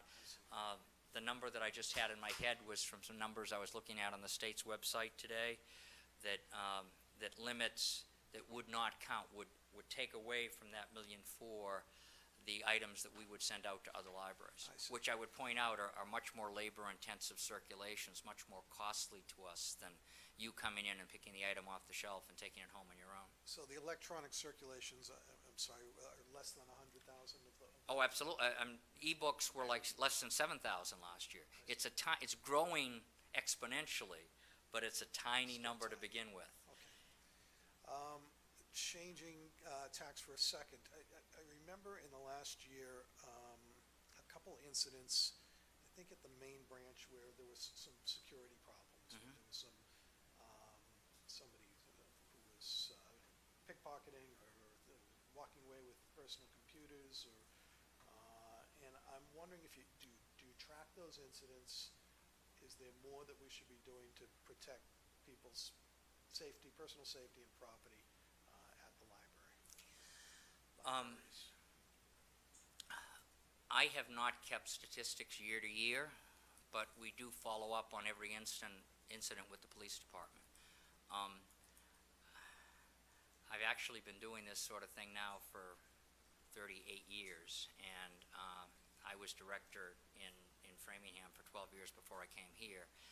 And back in the day, it was a stolen knapsack before it became a stolen cell phone, before it became a stolen laptop, before it became whatever. But that kind of petty theft in a library, people feel comfortable when they come in the door. They feel safe. They don't take the kind of precautions that they should if they were in any kind of a public place, whether it be a park, a restaurant, whatever, they kind of let their guard down a little bit, and it can lead to that sort of thing.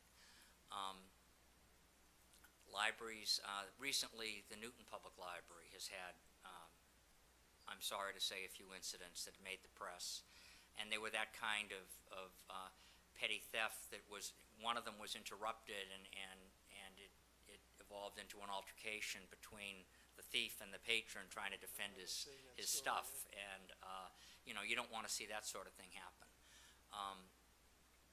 Overall, though, I don't think we have a problem. I think that it's a safe place for people to be.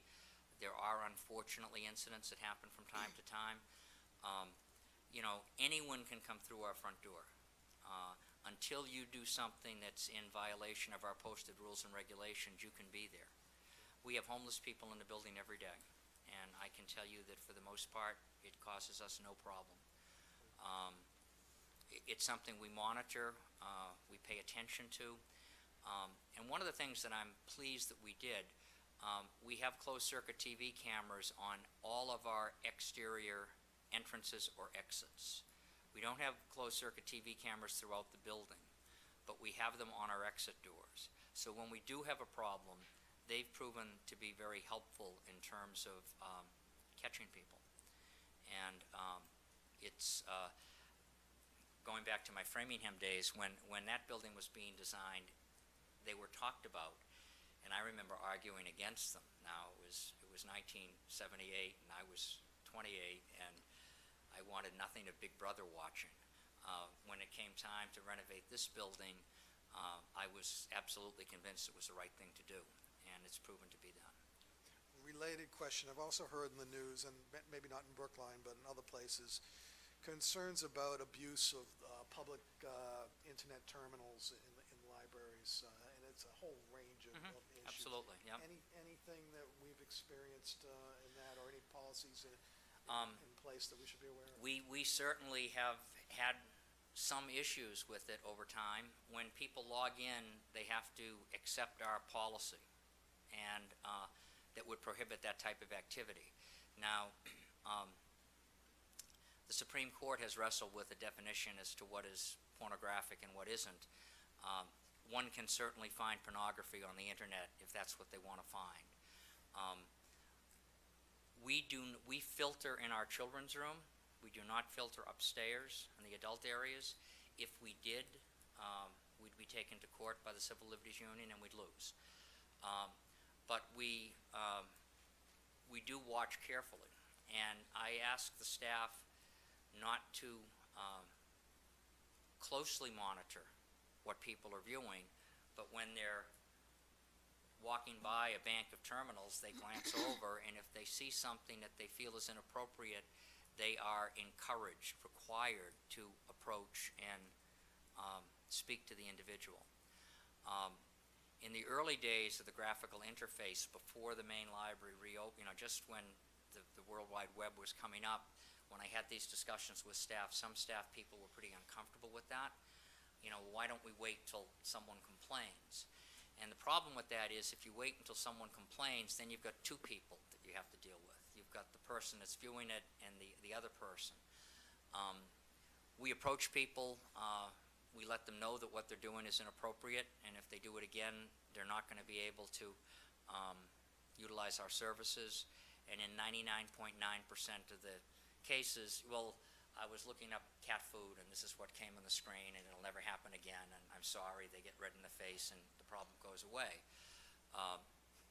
But when that happens, if you wait for someone else to complain about it, that second individual isn't going to be happy unless the person's taken out of the building in handcuffs. So I really want the staff to be proactive, and I can say with every bit of conviction, it has not been a real issue for us at all.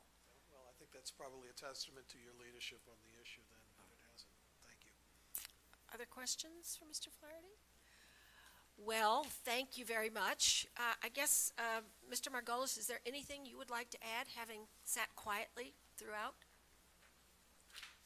Well, just that as the fact that we're open on Sundays in the summer becomes more widely known, we'll take back the number 3 spot in the Okay. Well, thank you very much. We're not taking any votes tonight. That will happen at a later time, and we'll let you know before we do it. Okay, we're going to shift gears now and take up a policy on public hearings on warrant articles, and then we will move on to warrant articles. So, are there any changes, or is there anything anyone would like to suggest as this is the draft that we have before us? I have a question. Yeah, sure. About it, and I do apologize. I know I've had this for 2 weeks, and I could have asked my question Oh, earlier. right. But I agree with everything there. We've got limits on the amount of time people speak. Is there an overall limit, though, on how long the discussion can go on, or a point at which, essentially the question can be called by the chairman or by the board of My selectmen? understanding from town council is that is at our discretion, and if you have a room full of people who want to make comments, you have to make some sort of judgment about it. If it seems that there are enough people that can be reasonably heard in the amount of time we've got, it will vary, I have to say. I mean, if you think about the B-Space public hearing last night, where this room was jammed with people, and it was possible in the space of about, I believe, an hour and a half, hour and 45 minutes to let everybody who wanted to speak, but it was on one subject. And so I think we'll have to be willing to be somewhat flexible. We'll road test this thing, I think, and see how it goes, unless you have some particular recommendation. I don't have, it's not a recommendation. Did we consider at least stating that the total length of the hearing is at the discretion of the chairman? Ms. Frawley, would you like to comment? Hi, Regina Frawley, town meeting member and the author of November's successful bylaw requiring public hearings on warrant article discussions. Having said that, every bit of research I did said that if you have to have a second night, you have to have a second night. The idea of a public hearing is that everyone has the right to be heard. Having said that, your guideline's fine. It's perfectly legitimate to take a look out at the audience and say, oh, well, we better limit comments down to such and such, perhaps only no repetition. I mean, you can do that, and that's perfectly reasonable to do. But if for any reason there happens to be people who still want to speak and they're not being particularly repetitious as per your guidelines, you literally must hold a second night if you have to. Good. So I think that's a great point, and maybe altering what I flew up the flagpole a second. You're welcome. Sure. Maybe, and again, it's maybe what needs to be stated is that the chairman of the Board of Selectmen has the discretion to continue a hearing after You could certainly appropriate period put of that time. one in. Yeah? Just my understanding also was that if you are holding a public hearing, everybody who wants to speak has or will have the opportunity to speak. And what I heard you say, Madam Chair, was that we could limit it. Well, you limit it by having time limits. Okay. You limit it by not having repetitions. Right. But it would be difficult to, I agree with Ms. Frawley. We would not terminate the discussion unless, and this is what I understand from town council, if we had 4 warrant articles and one of them was taking up all of the time, we could continue that one and then go ahead to the 3 other ones, which gives us some discretion. Okay. All right. But And as I said, we're going to practice this and see how it goes. Yeah, actually, where this leads me is to the numbered paragraph 1, where we say other speakers will be limited to 3 to 5 minutes. If, for example, you had 100 people who wanted to speak on an article, you could, I think, limit them to a minute, Yeah. 30 seconds to a brief comment. If you had 2 two people who wanted to speak on an article, you could give them reasonably more than 3 to 5 minutes. And I'm wondering whether that, I would agree, at least I know when I served as chair, sometimes if there were a lot of people speaking, I would say 2 minutes a person, and that usually is sufficient for people to get their viewpoint across. To some extent, if you wanna the let everyone have a timing, chance. to some extent, the timing here is adapted from the moderator's timing for town meeting. right.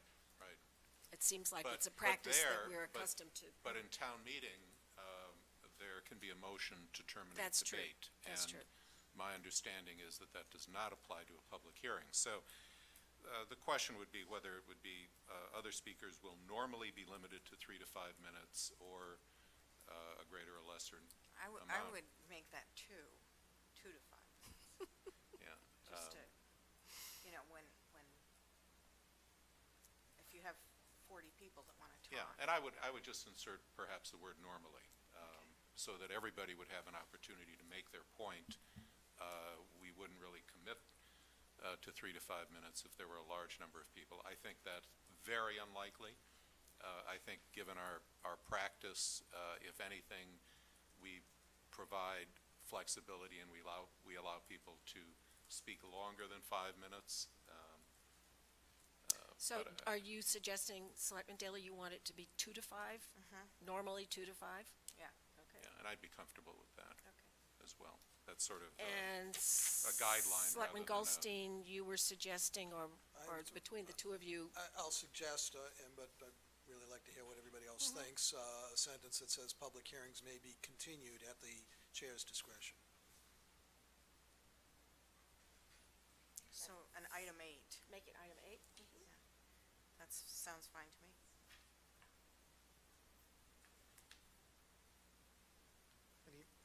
Any problem with that, Regina? Was your article, so. A lot of research.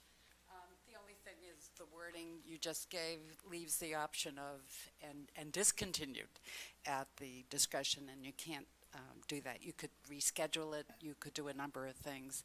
And in practical terms, given what was commented, it would be great if the agendas were carefully allocated so that when you think at a certain point when you put an article on the agenda, you often have an idea how many people might be interested in it. So you might want to be thoughtful about how you separate and schedule the more controversial articles that might draw out. Unfortunately, though, because there's a kind of limited number of weeks, I know. we have to do all these warrant articles. Yeah, I know. It often works out that, It does. You have 2 very time-consuming ones. It does, the and same I don't night. want to be the fallacy of the excluded middle. Just a thought to try and do that kind of thing. And I also know from multiple experiences myself with my warrant articles, sometimes you invite us back more than once. So all of those things are variables you can't always predict or control. I understand that. Okay. As I understand, though, if we say it may be continued, it suggests simply that we're doing it at our discretion based on the experience that we're having. And if there are 5 scheduled and it looks like the first one is going to take up so much time that we can't predict these things. I think we're going to have to give ourselves a certain amount of flexibility. Okay? In that case, I so move for the inclusion of item 8 and the language, public hearings may be continued at the chair's discretion. All right, fine. Then I will move that we approve public hearing guidelines as amended, and I don't think I need to read the amendments again, do I? No? No, the Okay. amendment As in amended 1 in and item, addition of 8. as amended in item number 1 and the addition of item number 8. Kate, are we clear about what we're doing here? Okay, all in favor, please say aye. Selectman Daly? Aye. Selectman Benka? Aye. Selectman Goldstein? Aye. Chair votes aye. Therefore, we will now test drive this with the first item, and I will invite the petitioner for Article 11 Ms. Connors? You may have 10 minutes, divided or not. Divided or undivided.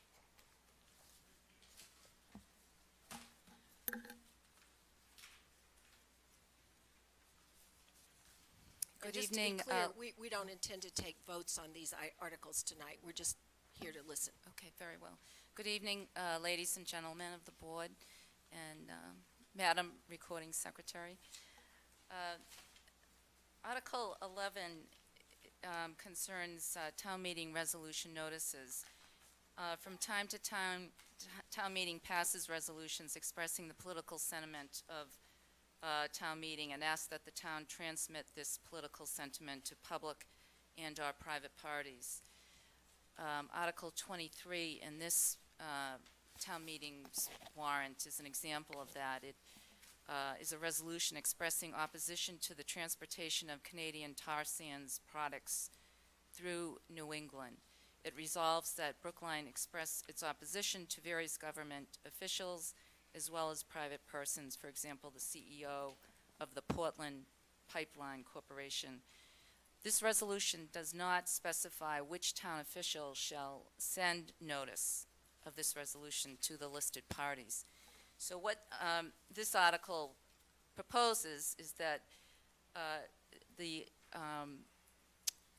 the section of the bylaws concerning the duties of the town clerk should be amended to clarify that if a resolution doesn't specify who in the town should send a notice, that the town clerk is the person to do that. And also that the notice will be sent within 30 days of town meeting. You know, Yeah, I think there's a problem because sometimes things have to go to the Secretary of State's office. Is that how it goes? I don't Or know the whether Attorney General's resolutions office? all go to the AG's office, but I can tell you a Maybe warrant that's- article has to be reviewed by the Attorney General, and it can take 90 days. Yeah. I don't know if that's true for resolutions, though. We'd have to find. We'll have to ask that. Okay, I have had considerable discussion with the moderator and the town clerk and town council, and they didn't seem to think Nobody there brought was that up? an issue with this, Okay. warrant article. So that's it for that. Do you have any questions about that, or? No, I don't. All right, members have any questions? No? I have a slight- However, go Slight ahead. punctuation suggestion. Okay. If a resolution adopted at town meeting calls for notice to be sent to any person or entity, whether public or private, Comma. then, unless otherwise specified in the resolution. I think it needs a comma after then. Ms. Connors, is that an acceptable? I'm not a Comma grammar- after not then. an expert at grammar, but Yes, I it is. had a hard time reading it my first time through. so- Okay. That's fine. It's clauses. I get that part.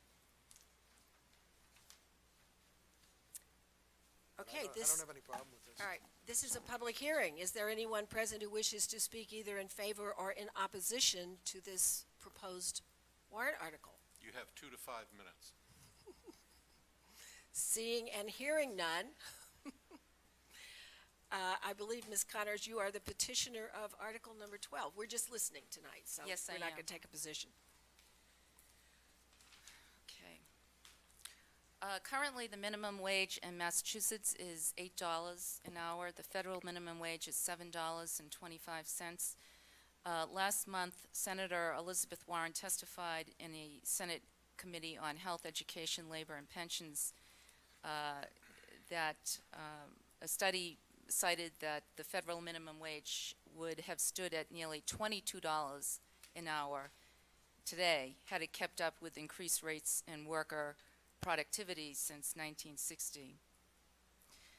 The living wage is a wage that measures how much it takes to support a basic household. A study done in 2012 said that it would take a single adult $14.32 per hour in Idaho to support a household. It would take a person in New York City $22.10 an hour. President Obama is calling for a minimum wage, a federal minimum wage, to increase to $9 per hour. while the Democrats in Congress want it to be raised to $10 per hour. Our town strongly supported the enactment of a living wage for town employees in 2001, starting at $10.30 per hour. Actually, it was to start in fiscal year 2002. Currently, I believe it's at $12.62 per hour. However, I couldn't find it on the web. So I'm speculating based on the figures I'm seeing in the town's budget book. From experience, I know which employees are making the living wage rate in the town of Brookline. In 2005, town meeting amended this bylaw at the petition of Brookline High School students, actually, a group called the Student Action for Justice in Education, the acronym is SAGE, to extend the living wage rate to the employees of town service contractors. This warrant article would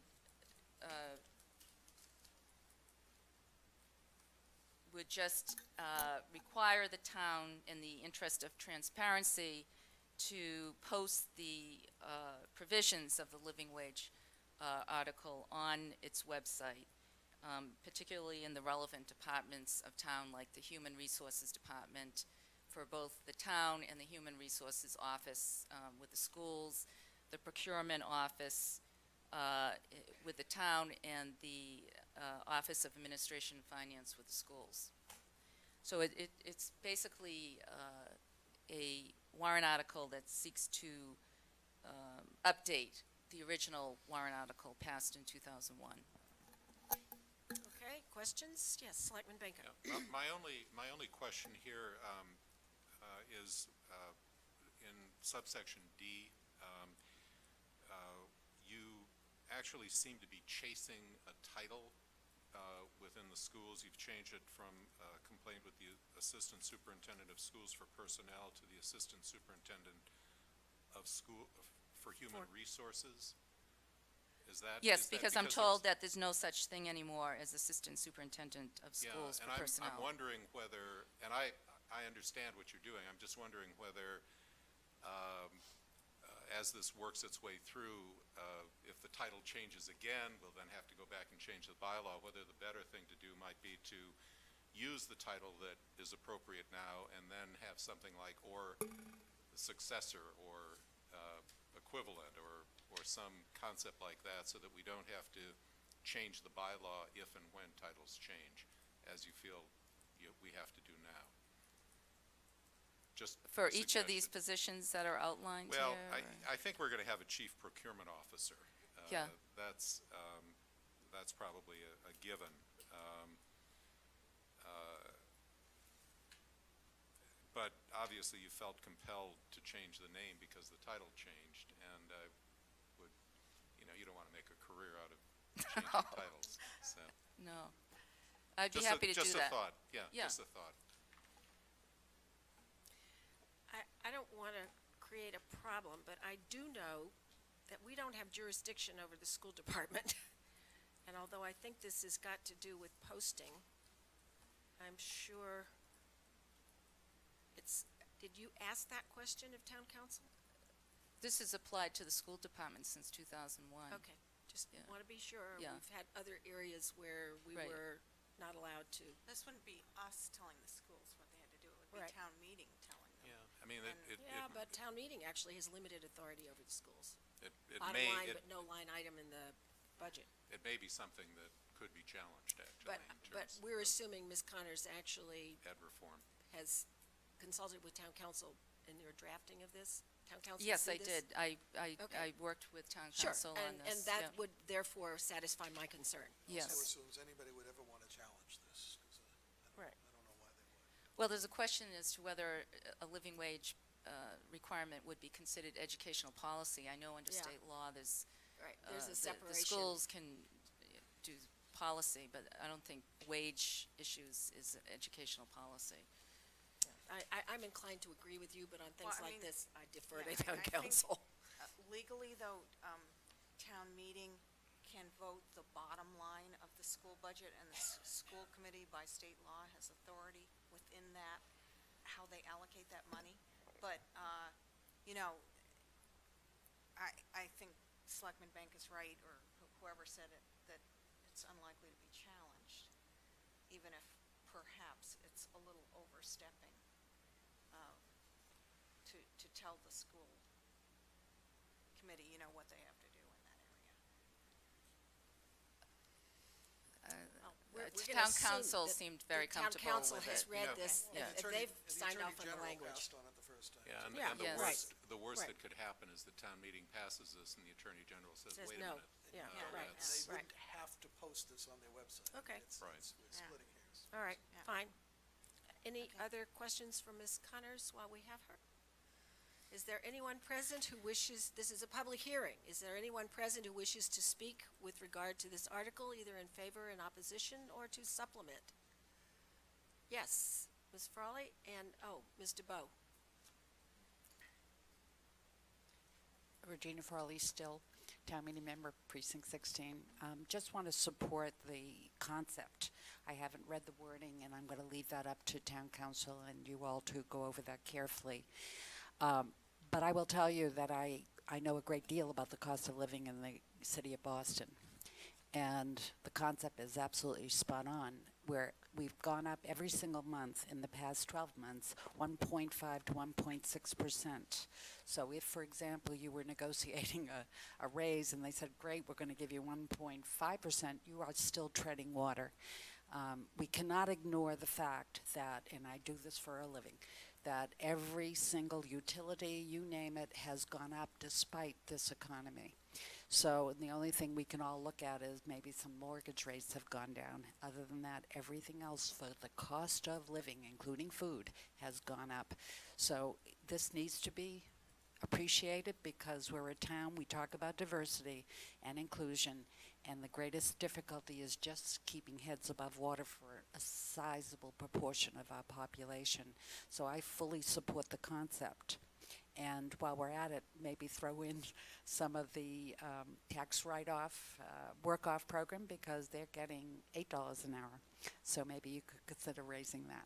Thank you. Okay, Ms. DeBow, you have a comment? I'm Sandra DeBow, the Director of Human Resources, and I just want to state that we fully support the living wage. I just want to look at the language a little bit more closely as far as what conspicuous and on the website means. The website has been undergoing a lot of changes and revisions lately. It has always been our intent for it to be right out there. So I would just like to reserve my right, if I could, to submit something in writing if necessary by the end of the week to you all. Okay. Thank you. Fine. All right. If there are any other comments, anyone else who wishes to speak under the living wage warrant article? Seeing and hearing none, we will go to Article 14, which is disorderly behavior, and I believe Ms. Heller is the petitioner with others.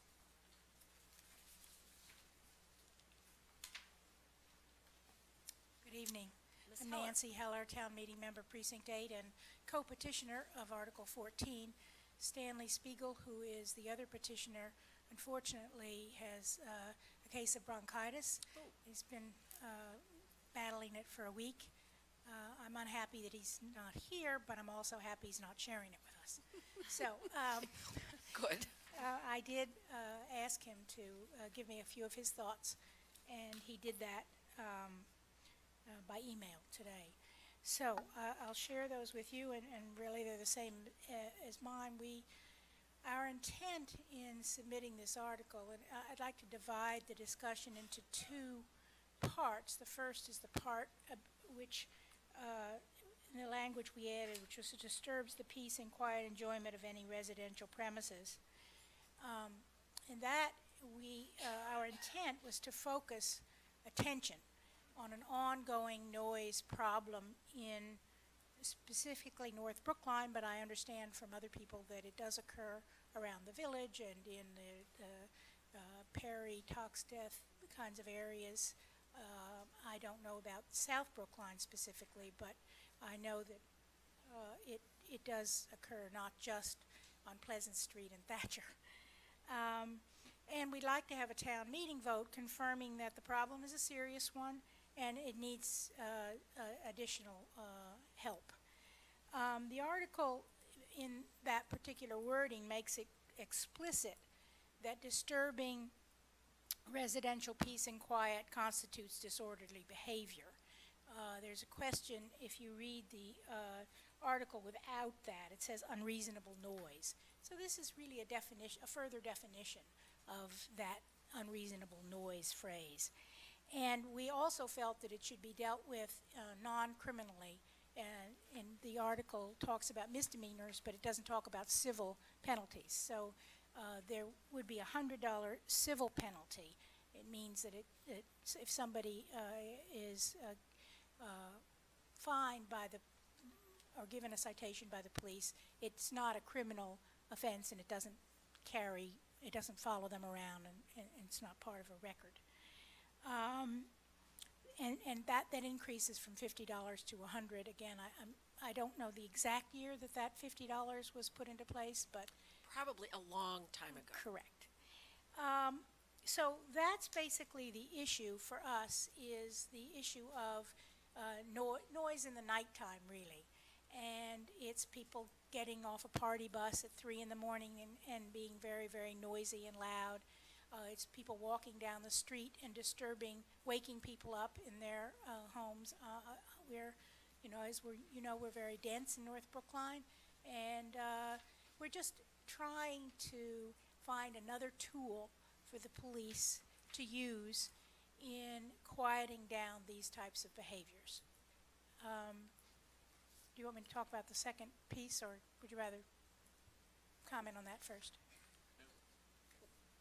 I have hands raised, so let's take a pause if you don't mind. Okay. Selectman Daly? Yeah, just a question about your term that you say if someone makes offensively coarse utterance. Well, that was the second part of what I was going to get at. Oh, okay. I'm trying to All right, focus go ahead. right now on our main intent had to do with disturbs the peace and quiet enjoyment of any residential premises. And we worked with town council, by the way, on that language, and that's language that seems to be prevalent in places that have this kind of statute. It's language that has been upheld apparently by... As not intruding on free speech. Okay. That Looks like let's not talk about the coarse utterance for a minute. I'm Okay, talking about all right. the noise and the disturbing the quiet, peace, and enjoyment. No, but my question was about the coarse utterance. Okay, I mean, well, that seems I like can- you're running headlong into the First Amendment. I can go on with that if you want. Okay, so neither of us are constitutional scholars. We looked at this and we said, coarse, that's spelled incorrectly. We need to correct that. It was a simple idea of correcting the language, the word coarse. It had nothing, we did not consider in the least. So where did you take it from? So the original language in the bylaw? bylaw Yes, was apparently. COURSE. Just a spelling correction. Got it. It's a spelling correction. I see. Then we got a call about, apparently the tab article was not clear that this was just a spelling correction. And, there was some confusion about who put this in and why it's there, and et cetera. This is old language. It may not be constitutional. Our feeling at this point is that we should leave the amendment of the word course in there, so that when the AG reviews this bylaw, they could take a position on that language. So they passed it with the Once we misspelling. realized the issue, it was too late to deal with because Sandy would not allow, the moderator would not allow us to make any changes. The warrant had already been signed. The original spelling probably meant people who were out there saying, of course. Maybe. So, we don't want to wait to fix the part of the bylaw that deals with disturbing the peace and quiet enjoyment. We feel that that's a good addition. It allows the police additional flexibility in handling these kinds of problems.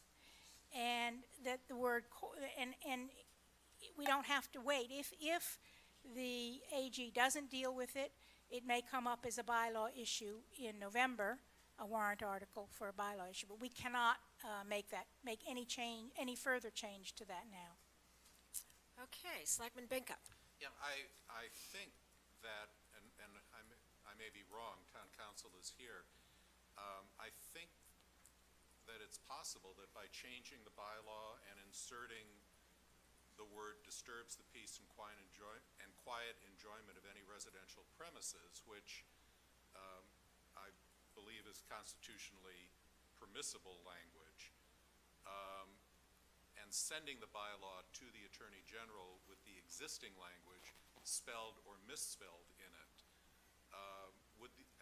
My understanding is that the Attorney General could strike the pre-existing language in the bylaw regarding coarse utterances, gestures, or displays, and essentially deal with the matter that way, even though we're not changing that substantively at this point.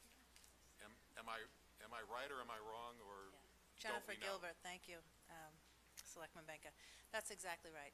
So what's happened in Middleborough and I believe also in Oak Bluffs are similar situations where particular portions of the bylaw was changed, and what the AG has done is comment on the original existing language, and in fact coarse utterances in this type of language, you're right, Selectman Daly, does impinge on First Amendment rights. And so by this going to the AG with even the spelling correction, they're likely to strike it. Now, I have been in communication with Sarah Wunsch, the attorney for the ACLU, and the police do not enforce that particular section because it is unconstitutional.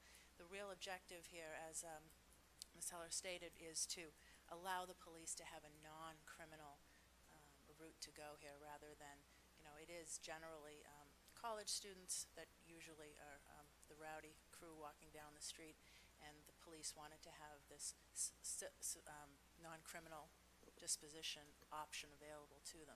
But if the AG strikes the coarse utterance, that's fine, then we don't have to come back in the fall and clean it up. Right. Well, I would just say that I'm entirely in favor of them having a non-criminal way to handle these rowdy people disturbing the peace at night. But I think, and I would suggest to you, Ms. Heller, that we consider striking that language now, the coarse utterance. It's probably not within the scope of in terms of I don't think the moderator would let us. Scope, I think making that change would not be within the scope of the warrant article. Correct. I believe the moderator has already ruled on that. Oh, he has? Yes. Selectman Goldstein? I want to ask you about the clause of any residential premises. I think that by including that clause, you're actually limiting what we've already got. If somebody, for example, makes unreasonable noise, offensive utterance, gesture, or display, and disturbs an office or a restaurant, we're kind of taking away the enforcement rights there. I guess the only question is whether or not. Why don't you come to the microphone, Nancy? I lost it on my iPad here, so forgive me for trying to flip the pages quickly. That's why there are only 6,800 e-books that circulate. Fortunately, Town Council has a hard copy, sometimes better in these situations. Well, disturbing the peace and quiet enjoyment, the question is, whether that's too vague. And so, I don't have a problem with it, but the question is whether that would be too vague.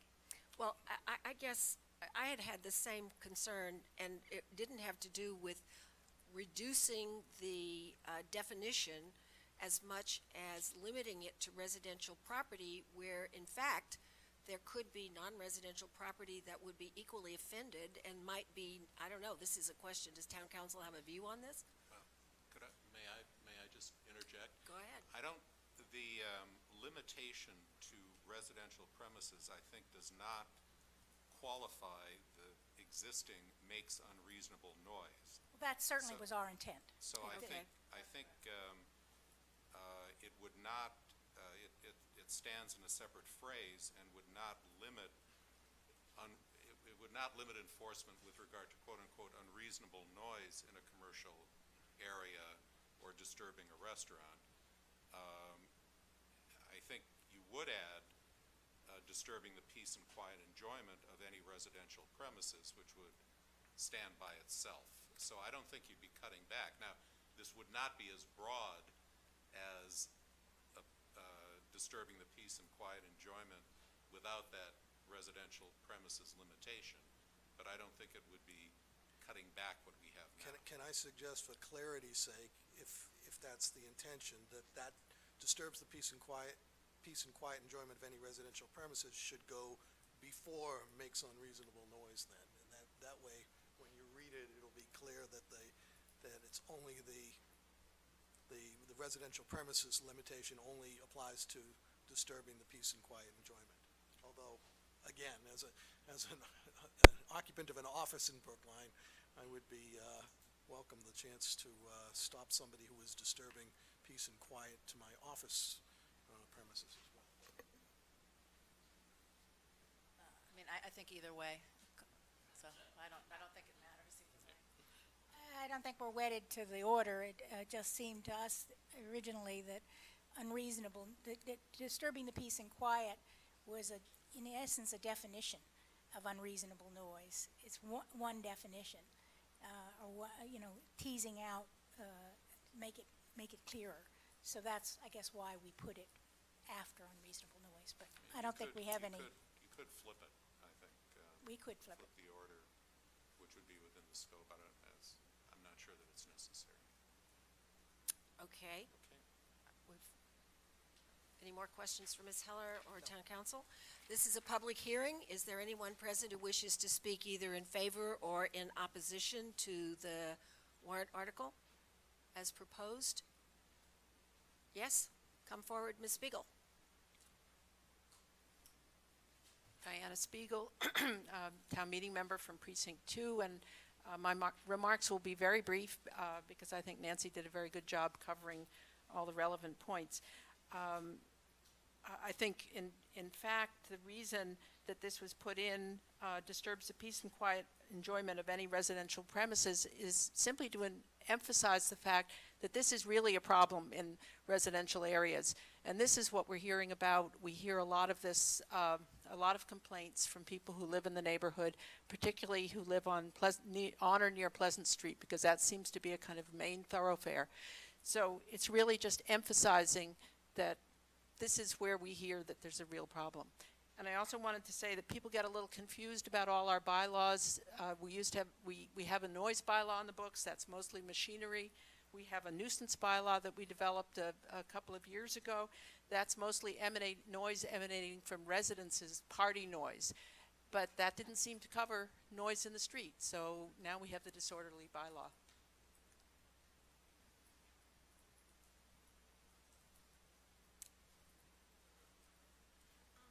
Dan Snyder, 30 Perry Street, and you've heard me a lot complaining about this on behalf of my neighbors, and I'm not going to make a big speech.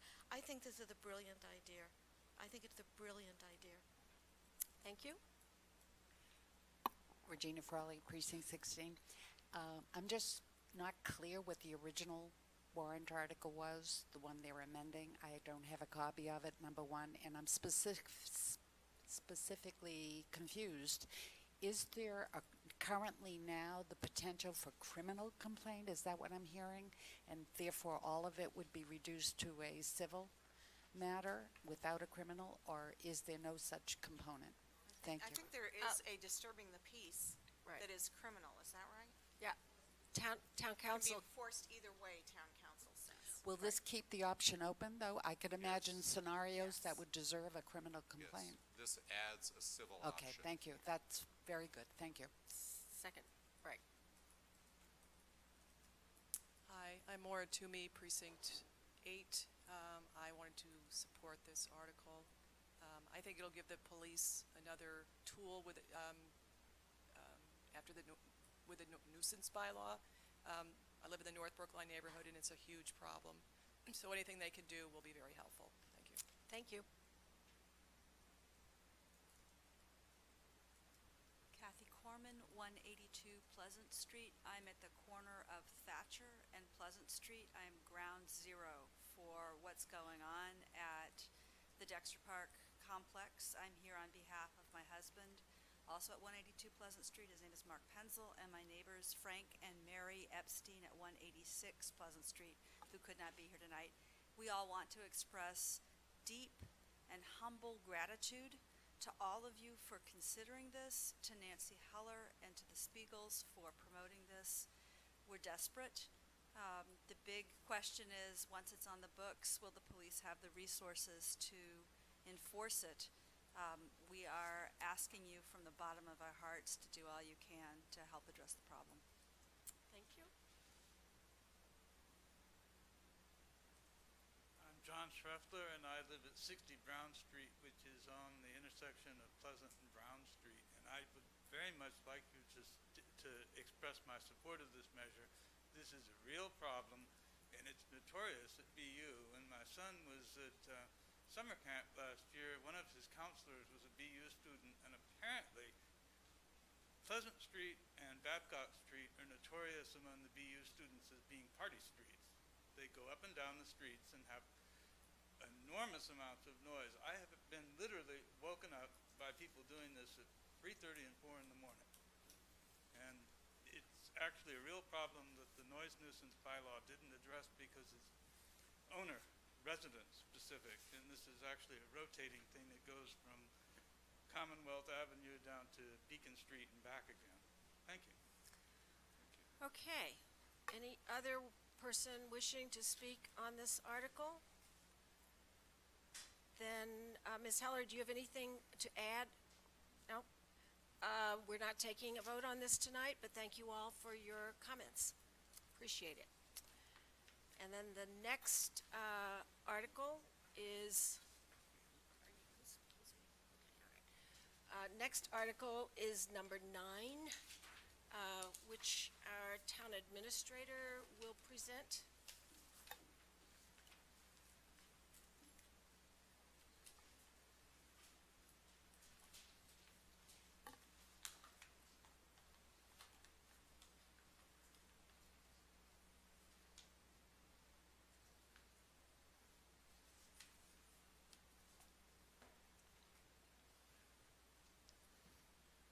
Madam Chairman, members of the board, and ladies and gentlemen, my name is Mel Kleckner. I'm the town administrator, and I submitted this proposed warrant article, which I refer to as a reorganization of the staffing for the Human Relations and Youth Resources Commission.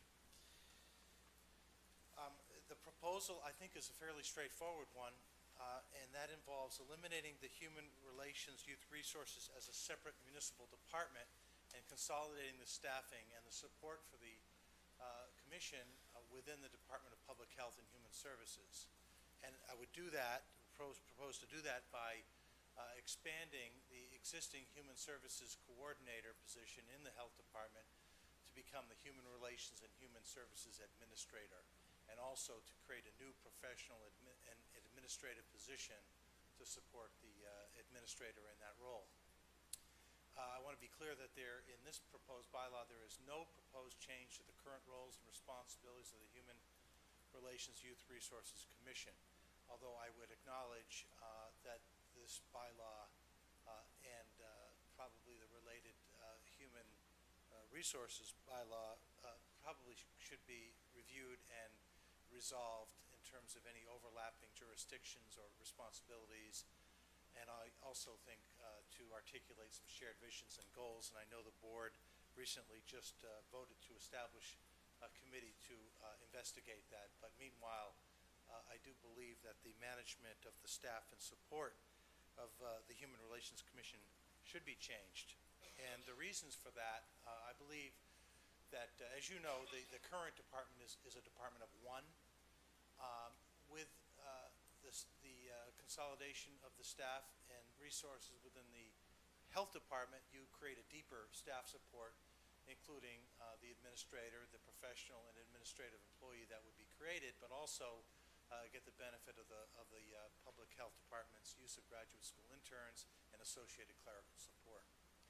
I believe this reorganization would foster collaboration and coordination of a lot of related human service programs that the town provides, including domestic violence, youth at risk, substance abuse, veteran services, and homelessness. And then finally, this would also create staff support and collaboration for two commissions that have very limited, if at all, support, including the Disability Commission and the Commission for Women.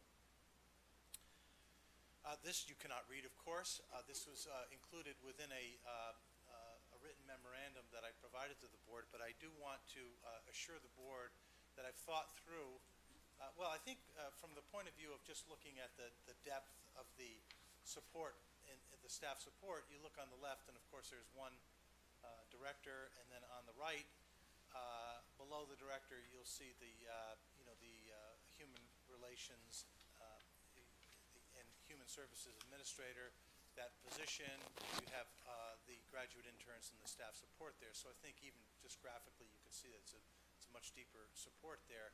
But also, I want to make sure you are clear that I have thought through all of the duties and responsibilities that the current Director of Human Relations and Youth Resources possesses, and have been very carefully decided where to place all those. And I think you even mentioned earlier when Mr. Bressler was here that over the years he was distributed or assigned various duties and responsibilities that weren't directly related to human relations and youth resources. And I wanted just to go through these very briefly with you. The core duties and responsibilities that Mr. Bressler assumes would be transferred to the Human Relations and Human Services Administrator. I think you know that the incumbent is Dr. Lloyd Gelano. That would support the Human Relations and Youth Resources Commission, would be the Affirmative Action Officer of the town, the ADA Coordinator, and the Fair Housing Officer. Could continue to serve in those formal roles. The ancillary duties and responsibilities would be distributed. The MCAD and EEO record keeping, I feel the Human Resources actually is doing some of that and could do that, especially with more automation in their department. The contract compliance and the Women and Minority Business Enterprise program, I believe, is a contract compliance, essentially legal contractual issues that can be handled as many others are through our purchasing division. And then the Cable Television Ombudsman actually is coming back up to this office, but not in the Deputy Town Administrator's role, but the Assistant Town Administrator, Melissa Goff, will be doing that with the support from of course, our office and the legal department. In summary, Article 9 is a companion article to a management proposal in my budget. It's intended to strengthen and deepen the staff support to the Human Relations and Youth Resources Commission and other related bodies. It is expected to foster more collaboration and coordination with the related programs and services townwide. And again, to be clear, it does not alter any legal duties and responsibilities of the Human Relations and Youth Resources Commission. I have asked Dr. Alan Balsam, who is the Director of Health and Human Services, to just talk briefly to the board about his vision and the commitment to this reorganization, and he will, along with me, answer any questions that you may have or the public may raise. Thanks, Mel. Alan Balsam, Director of Public Health and Human Services for the town.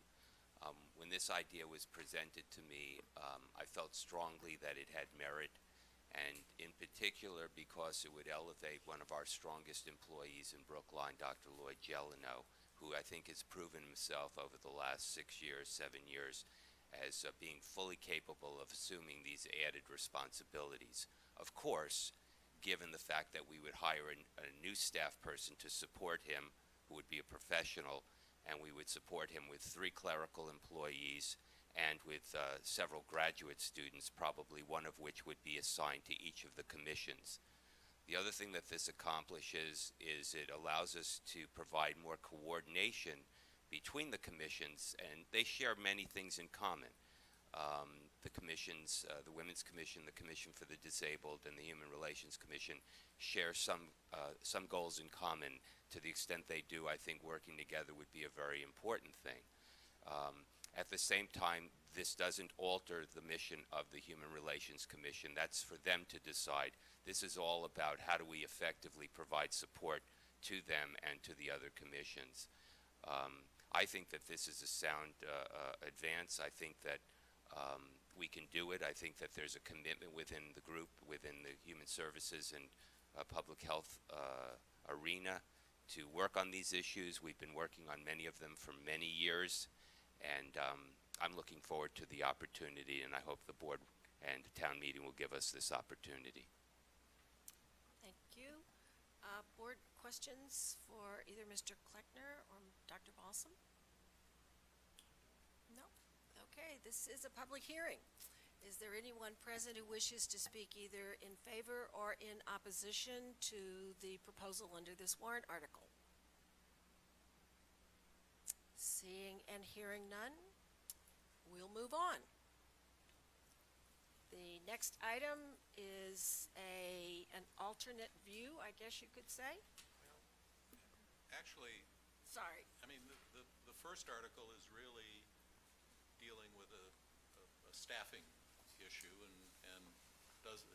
this really does deal beyond that with the Human Resources Commission vis-a-vis Human Relations, Youth All right, Resources. I shouldn't have been flipped. I mean, there is some overlap, but there are also issues that don't overlap.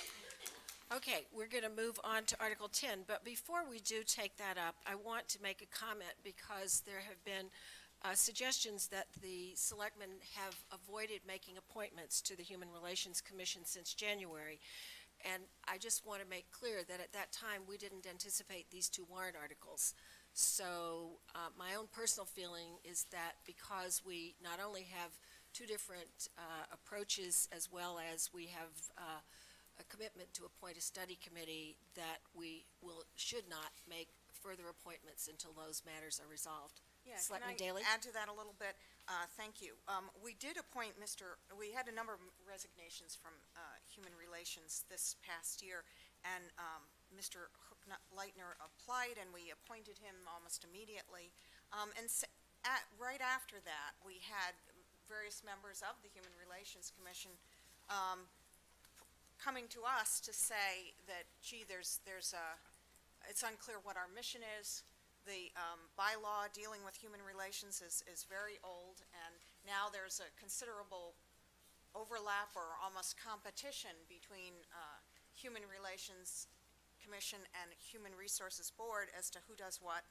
And so that was why we agreed to appoint, we did a charge a week or two ago for a study committee on this.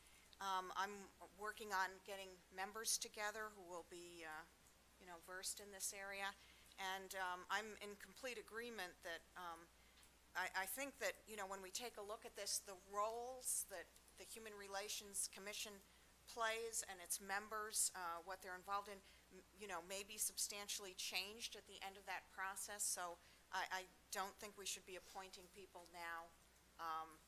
I think we should take a look at this and figure out what the job is going to be for them, and then if those people are still interested, we would take up appointments at that time. Okay. Any other comments? Well, I'll just add that the proponents of Article 10, Town Administration, Board of Selectmen, as far as I can tell, everybody has the same ultimate goal here, and that is to increase diversity in the town, particularly in town employees and particularly at the highest level of town employees. We may have differences in experience, we may have some differences in approach, but this dialogue that's begun last January, I think, is an important one. But I agree with my colleagues when they say that until we reach a decision on what the new design is going to look like, I think we should put further appointments on hold. Okay. Anybody, any other comments? No? Then let's move on, and would the lead petitioner like to come forward? Who's making a presentation on this warrant article? Mr. Ames? Okay. I understand you have also a PowerPoint. Is that queued up? I think that's it. We'll see. Okay.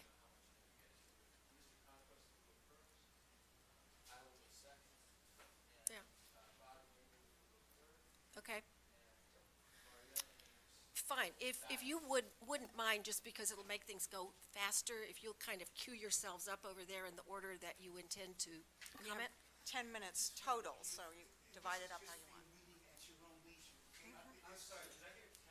10 minutes, that's on. 10 minutes shared. That's.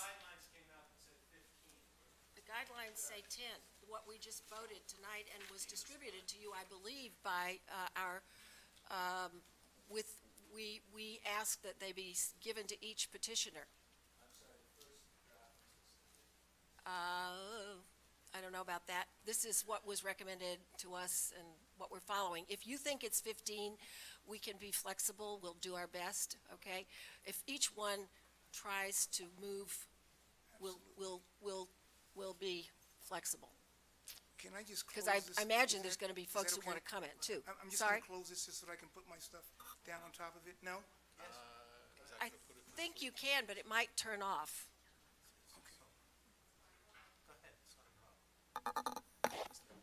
Be-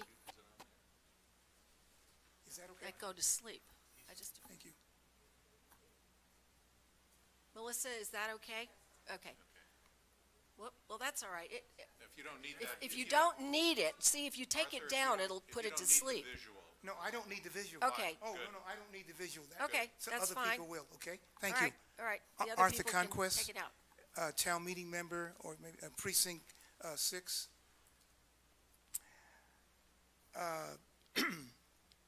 The genesis of the Brookline's Human Relations Youth Resource Commission was the report of the Committee on Urban Responsibilities, which was approved by town meeting in 1968, and I'm sure you're all familiar with this document.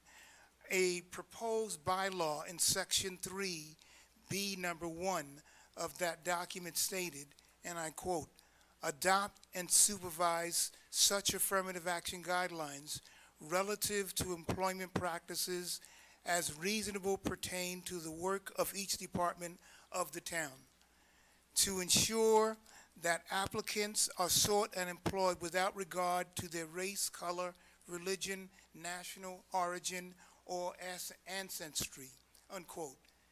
The reference in the document was that affirmative action was going to be beneficial to black people, which was and is a colossal ruse, a sham. The real beneficiaries of affirmative action nationwide, as well as in Brookline, have been white women. How many departments are headed by white women in Brookline? And departments headed by blacks, Hispanics, or Asians? There have been 2 white women headmasters at Brookline High School. Blacks, Asian, Latinos. White women are awarded Justice Ruth Ginsburg. Blacks are given Clarence Thomas. The headlines of the story I recently read stated, "When it comes to diversity in the NFL, nepotism trumps the Rooney Rule." I don't have enough time here this evening to read the entire story, but I'm going to leave a copy of the article so you can read it for yourselves and understand the doublespeak and myths of affirmative action in the NFL and who are the real beneficiaries. And you can read that at your own leisure, but it's a very, very interesting article. I'd like to conclude by asking you to please consider taking on a project that will examine who truly benefits from affirmative action in Brookline. Let's get someone to jot down the names and race of every town employee. Then have that person cross-check those names to see how many brothers, sisters, cousins, in-laws, uncles, aunts, mothers, fathers, etc. are connected and or related. This is the affirmative action in Brookline that everyone ignores. Those are the real beneficiaries and not necessarily what people think in terms of how black people, Latino people benefit from affirmative action. Thank you. If your comments are written, can you leave a copy? It'll make it easier for the recorder. Can I just... It's okay. I just thought maybe, because I thought you were reading. I'll give you a copy, I promise you. Sure, it's all right. You don't have to do it right now. I'll leave this and then I'll make sure you get Okay.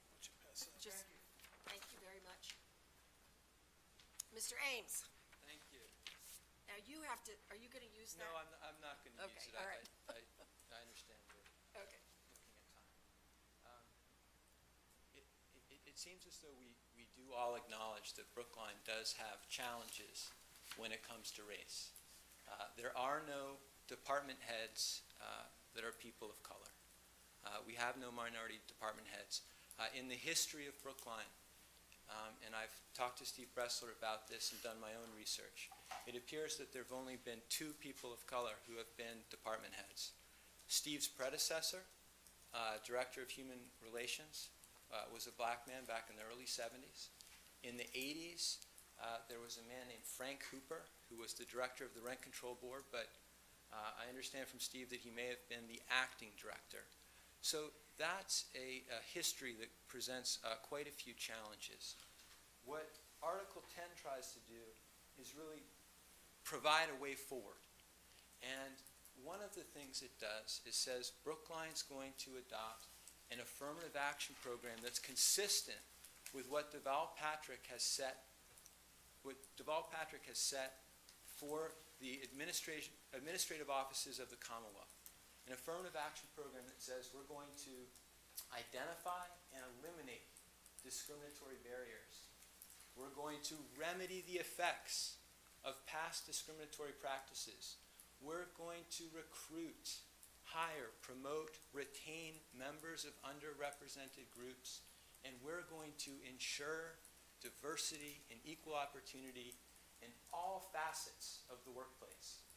Now that's part of Article 10. That's what we're asking the selectmen to approve, because it's only with the approval of the selectmen that that policy, what Deval Patrick has set for the Commonwealth, can go into place in Brookline.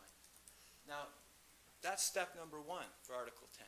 Now, step number 2 is there needs to be a structure in place to make sure that we achieve those goals that I take from Mr. Goldstein's comments earlier, that we all share.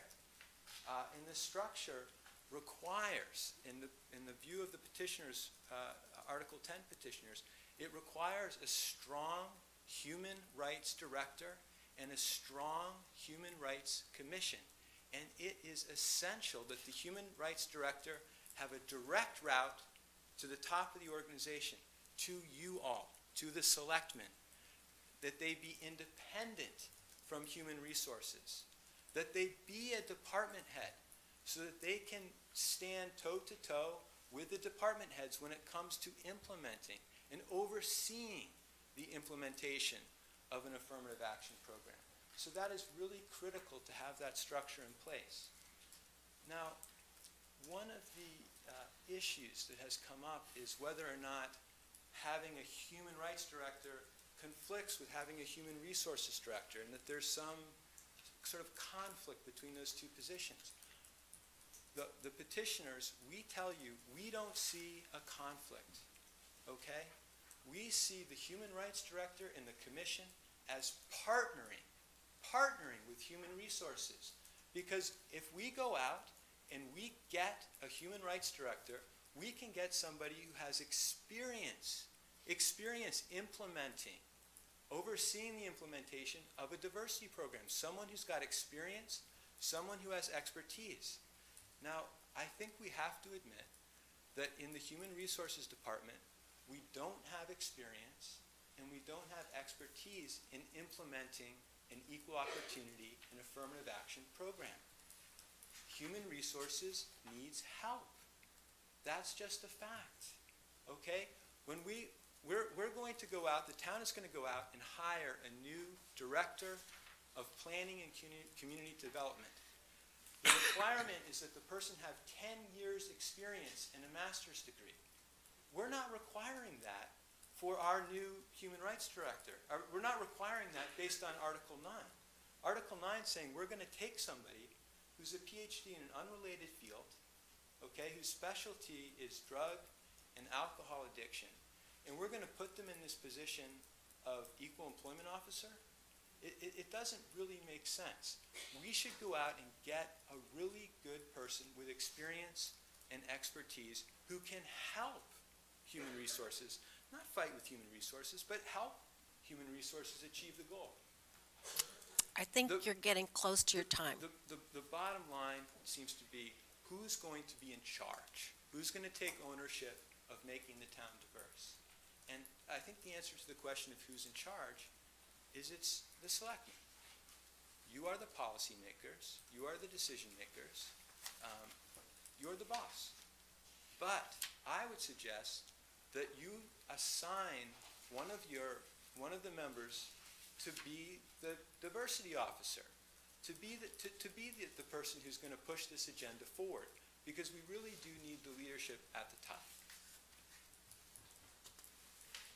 Next speaker.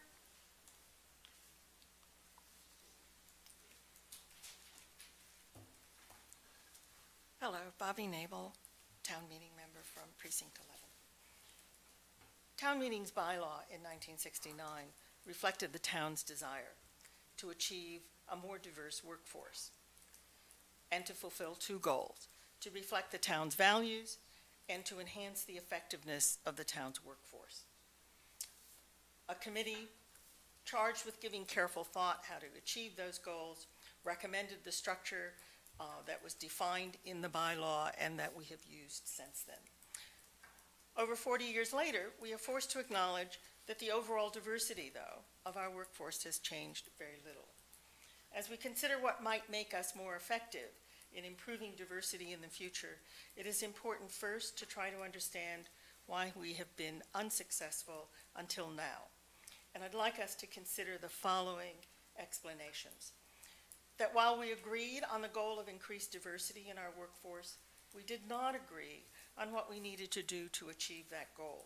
We talked about affirmative action, but did not clearly define its meaning and how it would influence our policies and procedures. We approved a structure intended to help us achieve diversity, but did not reach a shared understanding of what the relationships and avenues of communication should be among the component parts. What was the role of the commission in the oversight, not supervision, of hiring policies and procedures? If the Human Relations Director and the commission were to provide expertise and advice on incorporating affirmative action procedures into hiring process, what level of communication between them and Human Resources and the selectmen would facilitate this exchange without blurring the areas of responsibility? My concern today is this: that we may be deciding to take a new tack, hoping to achieve significant change without having resolved either of those two areas. I don't think we have agreed fully on whether we are an equal opportunity employer or an affirmative action employer, and yet this is crucial. As an equal opportunity employer, we need only to place our advertisements to attract those in the relevant field for the applications, wait for the applications, and choose from those we receive. As an equal opportunity employer, the town, through the Human Resources Department, has already embarked on a program of inclusion, working with department heads to increase the awareness of how unconscious bias works, with the aim of making the town a more welcoming place. This will serve us well if our workforce diversity grows, and we wish then to retain those we attract and hire. But what if Brookline were to declare itself an affirmative action employer? Does it mean, as some think, that we're committed to hiring people unqualified to do the job in order to achieve a more diverse workforce? If that were so, I could not advocate it for the town I live in and care about.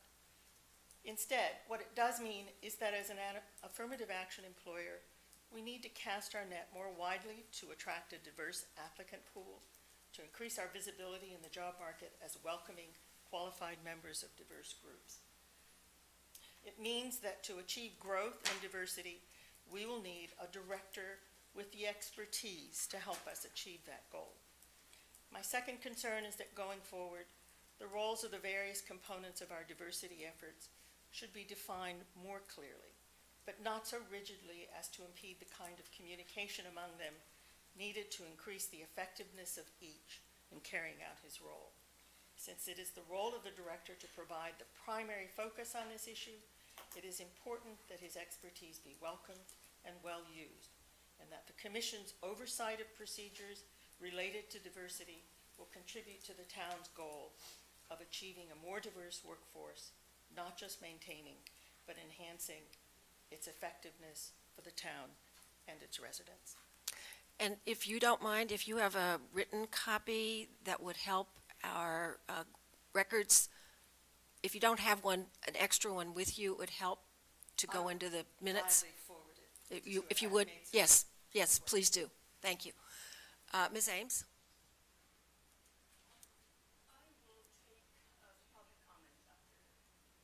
Okay, given that this warrant article both amends the Article 3.14 and also amends Article 3.15, I would like to give the Human Resources, or I should say, Human Resources Board an opportunity to comment first on this proposal.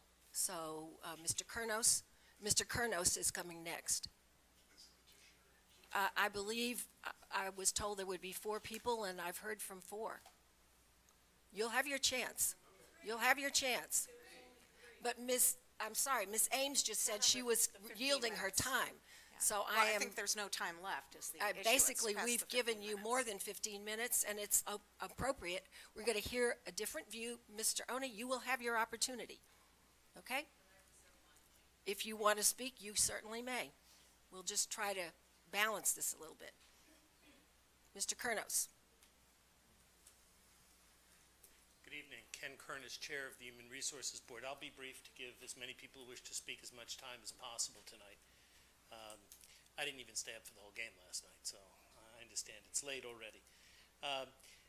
The biggest problem with Article 10 is that it's simply bad policy. We all agree that diversity is a goal for this town, and what Ms. Nabel just said, we all agree on, and in fact, we do. We reach out to diverse applicant pools. Ms. Sandra DeBow, who is our Human Resources Director, works indefatigably to do just what Ms. Nabel is talking about. So it's not that this town is not doing it. It's not that this town doesn't have a diverse workforce. In fact, I'd invite everyone here to read the 3rd annual report that Ms. DeBow did, 3rd Annual Workforce Diversity and Inclusion Report, and see exactly what it is this town has done and how diverse the workforce has become. One of the main obstacles to diversity in this town for many years has been civil service. We came before you several years back with a civil service warrant article in order to do away with civil service for all but police and fire for just that very reason, so that we could help increase diversity in the workforce. And it has worked. But I can tell you that there are people in this room who voted against it. And I don't know why, especially if they're talking about helping us perform diversity work and not only starting with diversity, but maintaining diversity. What Ms. DeBow has done in order to help individuals, and not just of race, that's a problem here. We have all kinds of problems for diversity in this town. Diversity means diversity for all peoples. It means people of the LGBT community. It means women. It means people of different races. It means people of different religions, people of different ages, people of different backgrounds, rich, poor, somewhere in the middle. And we have an obligation as a town to form consistent human resources policies that cover all of these people. And in fact, we do just that. In the year 2000, the Board of Selectmen committed to an outside consultant the task of taking a look at what was then the Personnel Board back in 1999, the Personnel Board, and restructuring it. And they did just that. And it resulted in the warrant article that has become the bylaw of the Human Resources Department that we've been living with ever since. And the charge of the Human Resources Department, as voted on not only by this body, but also by town meeting, was that the Human Resources Department was to create fair, equitable, and consistent policies across all lines. And that's exactly what we've done. At the last meeting that I was at, Mr. Conquest said something that I wholeheartedly agree with. He said racism is a disease. It is a disease. But is it any more of a disease than sexual assault that you see in the paper every single day? Is it more of a disease than domestic violence? Is it more of a disease than homophobia or religious intolerance or any number of things that we see out here that we as a town have to deal with? And we deal with it in the workforce every single day. Now, the Human Relations Commission does have a role in this town, an important role in this town. And I think it's important that that whatever group does ultimately study this, the committee that you've committed it to, understand what that role should be. Reaching out to our citizens in this town who may feel that they've been slighted one way or another. Not the employees of this town. The employees of this town are covered within the Human Resources Department and should be. One of the worst things we can do is take one little thread, as was argued before the Supreme Court one day on a case involving abortion. A person who was in favor of women's choice, pro-choice, came out and said, you know, they told us it was simply pulling one thread. Well, every time I wore a suit and I pulled one thread, the sleeve fell off. And that's exactly what would happen here. What you're doing is, or what Article 10 asks that you do, is to take one small sliver. It's not just diversity in the workforce. They're talking about race, race-based hiring, race-based promotion. That's a bad idea. It's a bad idea because it's to the exclusion of so many other groups, whether it be the LGBT community or whomever it may be. And then what happens is you're committing a different policy, a very small policy, involving our employees to one group, while all the other policies fall within the Human Resources Department. That will result in unfair and inconsistent policies. It's bad policy. The structure is wrong. It's not a matter of people having their hearts in the right place. It's a matter of structure and how you best go about doing what we hope to do, which is to increase diversity in this town and to maintain it. And that's what we hope to do. Thank you. Now, we'll take questions from members of the board, and then we'll give people opportunity to comment. Any questions at this point in time? Are there any other public comments? Well, we're going to have lots of public comments. The opportunity now is questions. Then we'll go to public comments. So, Selectman Goldstein. Question for the petitioner. Which person wants to be spokesman, or do you Mr. pick and Ames, choose? I'm sorry. You guys can choose who does it. Let me ask the question, and whoever wants to answer it can. So, according to Mr. Ames, the function of the commission as revised by this warrant article would basically be to work with the selectmen to assure a more diverse hiring. But in the language of the amended language, section 3.14.3D, towards the end, the word hire is used in the duties of the commission is to identify, recruit, hire, and develop, promote, and retain employees. This appears to me to be a pretty dramatic quantum shift in the way hiring is done in the town. Currently, it's this board's role to do the hiring. Am I reading this wrong, or is that the intention? I'm sorry, you're going to have to come over to the microphone so the wider world can hear what you say. I don't like to say that you're reading it wrong because I hope it would have been clearer. Would you mind just speaking into the mic? There are people who can't hear you who are watching on television. I'm sorry. Thank you. Mr. Goldstein, we on the commission don't intend to hire anybody, okay? That is completely the selectmen's prerogative, particularly when it comes to department heads, okay? That is the selectmen's department. That is the selectmen's prerogative, and department heads have their own prerogative with respect to hiring. So this is about adopting a policy. We're asking the selectmen to adopt a policy, and the policy has these elements that are elements that come directly from the governor's executive order. This is the charge the governor has given to the various executive branches of the Commonwealth. So we're not doing anything more or anything less than that. Well, the way I read this, and it's in pretty plain language, I'm not squinting to do it, it lists several duties of the commission. And one of them is to adopt policies, and then after a comma, there's identifying and eliminating discriminatory barriers in the workplace, remedying effects of past discriminatory practices, identifying, recruit, hiring, developing, promoting, and retaining employees who are members of underrepresented groups. So would So let me just try to clarify. So what the language says is, with the approval of the selectmen, adopt and supervise such equal opportunity and affirmative action policies relative to employment practices as reasonably pertain to the work of each department of the town and to the nature and size of its workforce to identify. So from that two on, that's what the purpose of the policies are, okay? That's not anything that we're taking on ourselves, okay? That's the policy. It's policy, not what we're saying the commission's going to do. So if that is the sticking point, we can talk to town council, we can change that. Our intention is not to take upon ourselves the obligation to hire at all.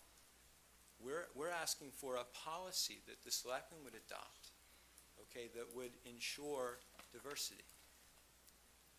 And set as a goal those hiring, promoting, retaining employees who are members of underrepresented groups. Well, I think that the language needs a little work there, because when I first read this, I thought it was something quite dramatically different from the current. With my clarification in mind, do you have an objection to having that be a policy of the town?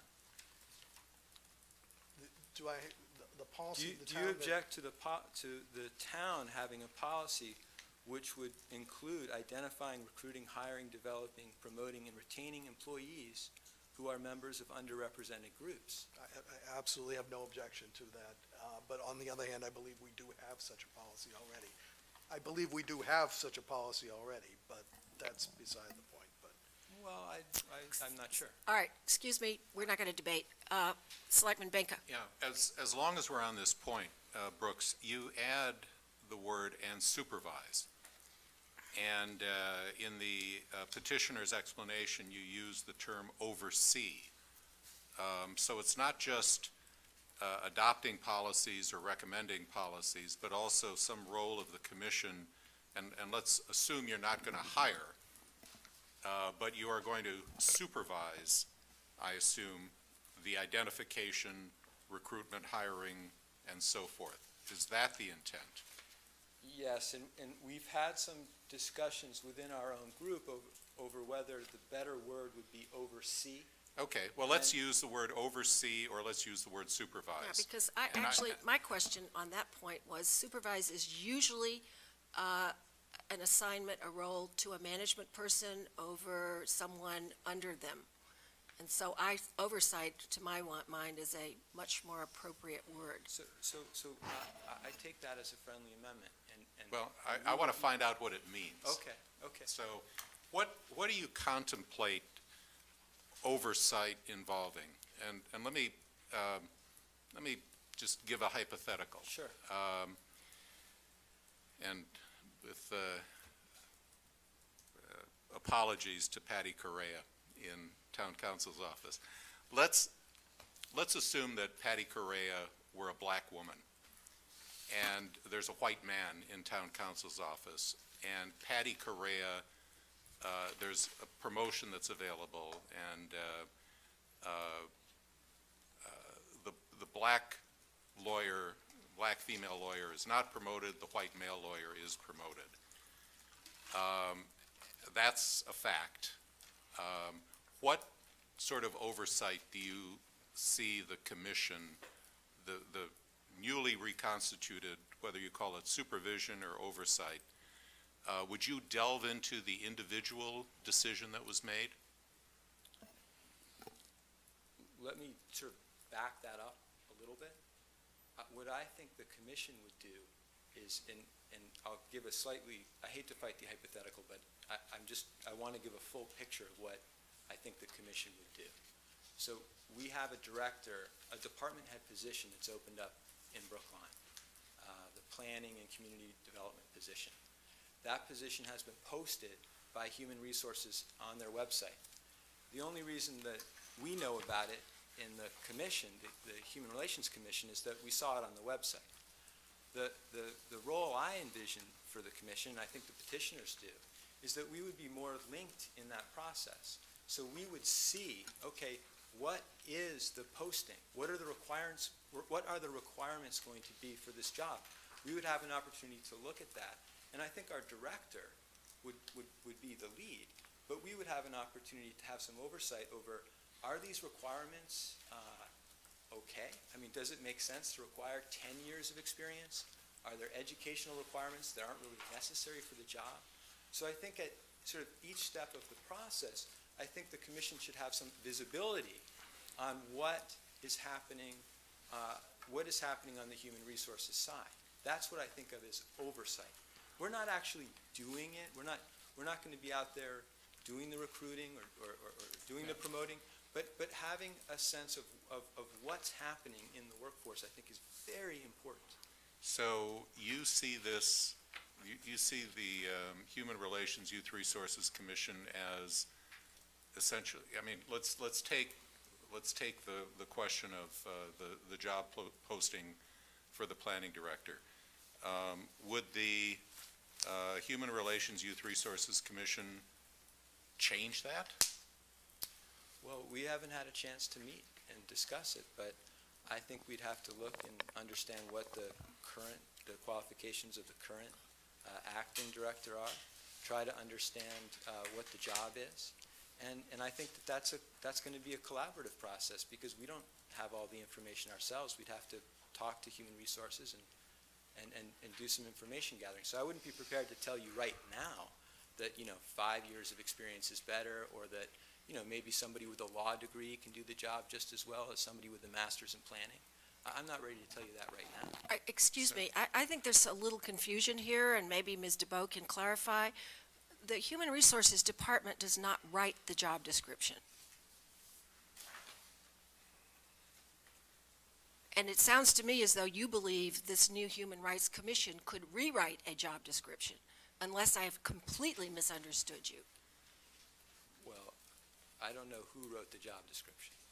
Okay, I think you should find out, perhaps. That would be a good piece of research. I mean, I really am trying to get a sense of what the scope would be of oversight and supervision. So, in terms of job postings, you see essentially sort of a veto power? No. The ultimate responsibility lies with your body. And so we might say to you, hypothetically, we think 10 years is too much. You're gonna miss out on some really good candidates if you say 10 years of experience. Or we might say, as I said before, someone with a JD, someone with a law degree can do this job. Okay. Ultimately, it's going to be your decision, and that's why I was suggesting that one of you take on the role of being kind of the chief diversity officer here. We don't write the job descriptions ourselves either. Well, I think that the You think we should? The selectmen should take accountability for who gets hired, particularly at the department head level. Yes, I do believe that. Okay. Let's go back to individual promotion decisions or hiring decisions. Do you see the commission evaluating in its, quote, oversight or supervisory role, do you see the commission evaluating individual decisions? That's such a hard question to ask. It's a hard question that's actually posed by the language, and that's what I'm really trying to get to, Brooks. I think the notion is that we have a human rights director who will deal with that day to day, okay? But we'll have a commission that will look at it sort of over time. So we'll be able to see over time what's happening in the Department of Public Health, Department of Public Works. What is the composition? What have the recruiting efforts have been? What's the promotions been? More of a high-level view. It would be hard, I agree, for a commission that meets once a month to get into the nitty-gritty of every hire. But when you're talking about a department head position, I do think we would get more involved. And I don't think that should be seen as a threat to your board or to Human Resources. I think that we're trying to add something. And it seems to me that we need someone to add something to the picture right here. Let me let me go back to the hypothetical. You know, this would be a high-level position in town council's office, and or take a department head hiring or a department head promotion. What I'm wondering is whether within this category of supervision, you really see these decisions being vetted and discussed by the commission. If there is a female candidate, a disabled candidate, a minority candidate who is passed over. Oh, I think if the commission makes a judgment that there's been unfairness in a hiring process, we should have an opportunity to speak out and to talk to the selectmen. My hope, though, would be that we are involved in the process before that. I mean, the reason, for instance, the reason that Colin Powell got his first job as Brigadier General is because the person at the top said, I want you to bring me another list of candidates for this job because I don't think this is the best list. And so somebody went in and looked at the resumes and the qualifications, and they said, you know what? We should have had Colin Powell in this mix. And that's how he got his first job. So I think we should definitely have a role in looking at the process. And I don't see why that's a threat. No, okay. I think having a role in the process and as Ms. Nabel said, outreach and basically ensuring that there is that outreach is one issue. That is a process issue. My question went to the issue of the individual decisions, and what I'm hearing is that, and as I read this, you know, having supervision and oversight of individual decisions suggests that you would, as a commission, feel that those were determinations that could be dealt with at a commission level. No, we can't promote someone. No, I know you can't, but if a decision, you're not saying that you would hire or promote, but if the decision was made, you would examine individual decisions. Oh, you know, we do have 6 of us, and so Bobby has an answer to this. It's an oversight. Thanks, Bobby.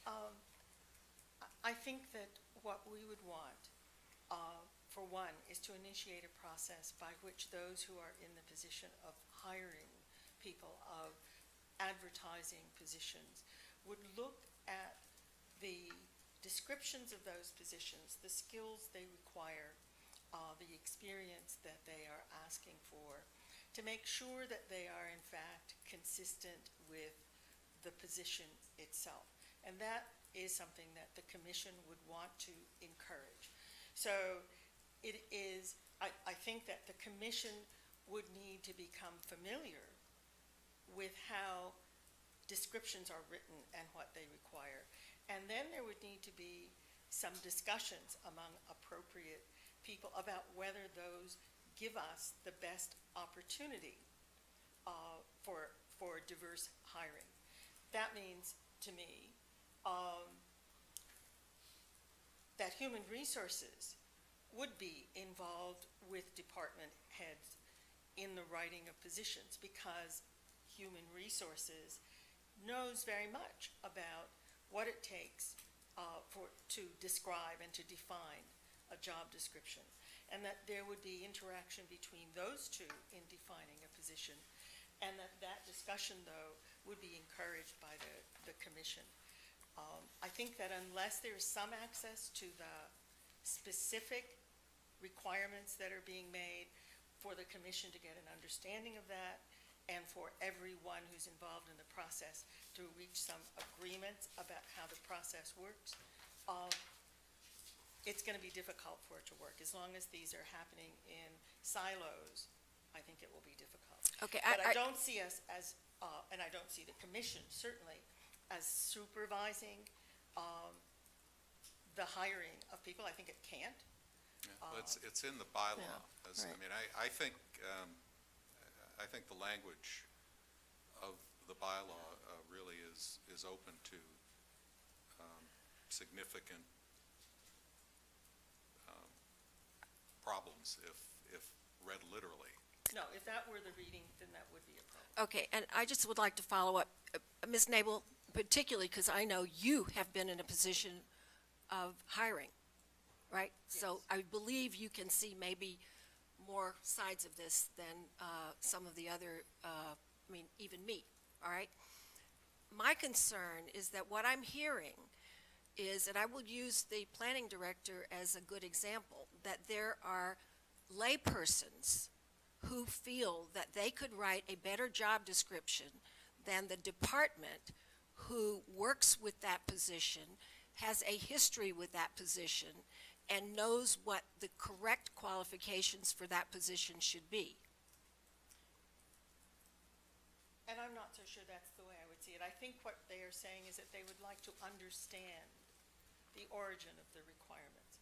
It isn't that they automatically know that the requirements stated are inappropriate, but that it is possible to have a discussion about those requirements and the need for them, and that will be informative to the commission, but it would certainly allow the commission to raise some questions about 10 years, 5 years, or whatever. I think that if we are to correct our record at this point, that we will need to have a lot of conversations about that. That's different. Well, I'm going to give you a hypothetical. Suppose every planning director in the Commonwealth of Massachusetts has a 10-year work experience. Would you challenge that? Do you think it could be challenged? I think I'm trying to phrase it differently, but I'm trying to say, how are those standards? Who's going to be the one who says which is the right standard and the best standard? I think if those were the general standards, if they were the common standards. I'm assuming that in our job descriptions that would be the case, actually. And I'm not assuming. Okay. But I'm saying if it were so, then I think that would certainly go some distance to being persuasive. I think that the conversation, though, about whether this is common or usual is not an inappropriate conversation to have. Okay. Selectman Goldstein? Thanks. So, I did a little research on my own when this all came up about what affirmative action means. And it seems to me, because affirmative action is very clearly a goal, a stated goal within your warrant article, as it is a stated duty of the present commission. But what I found out, it was something that I didn't understand before, that affirmative action can mean a lot of different things. There's an ordinal, evidently, selection among equally qualified candidates, selection among comparable candidates, selection among unequal candidates, selection among qualified and unqualified candidates. And it's interesting to me, and I actually heard this from Bobby as well, and I've heard this from a lot of places. A lot of people who are supporters of affirmative action really are interested in the first or the second ordinal that I described, and not so much of the third and fourth ordinal of what was described. And it seems to me that since we're tackling this issue right now, it might be a worthy goal to say exactly what we mean by affirmative action, because I think if we talk about it in the sense of the first and second ordinals, I think a lot more people can get behind what the intent is here. You care to comment on that? Speak to that a little bit. Sometimes definitions can clarify, and sometimes they don't. Ron Marlowe's going to come and talk on May 1st, and he's well qualified to talk to you not about the definition of affirmative action, but how it actually works in practice, because he has a role in looking at what the different agencies do under the banner of affirmative action. And the Commonwealth has been doing this for a long time. The governor's executive order went into effect in 2007. So we're in year 6 of affirmative action in the Commonwealth's executive agencies. So I think, understanding what it means sort of in practice is almost better than trying to get a definition down. But I will agree with you that what we're proposing is not those, I don't know if you called it the 3rd and 4th ordinal, but that's not where we are. Okay, I think, unless you have another Yeah. follow-up question? Okay. No, I Because I would actually like just- to move to comment pretty soon. Okay, let's. Let's see let me- what we yeah, hear, and then sure. maybe you'll get some clarification. All right, this is a public hearing, and we're now opening this to comment. We'll take comments in alternates, either in support of the proposed language changes and in opposition, or let's say, with a different perspective. I don't know if it has to be totally opposition. And I will begin with a person who wishes to speak in favor of this amendment, well, the warrant article as amended. Mr. Oni.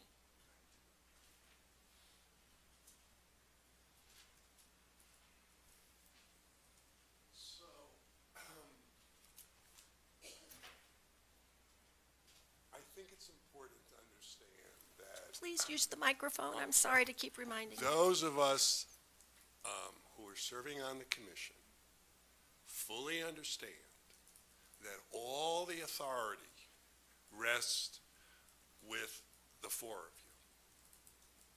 That's crystal clear. In our minds, and in the minds of many people in this community, that there is a leadership gap. We recognize you have the authority. I serve on that commission because you appointed me.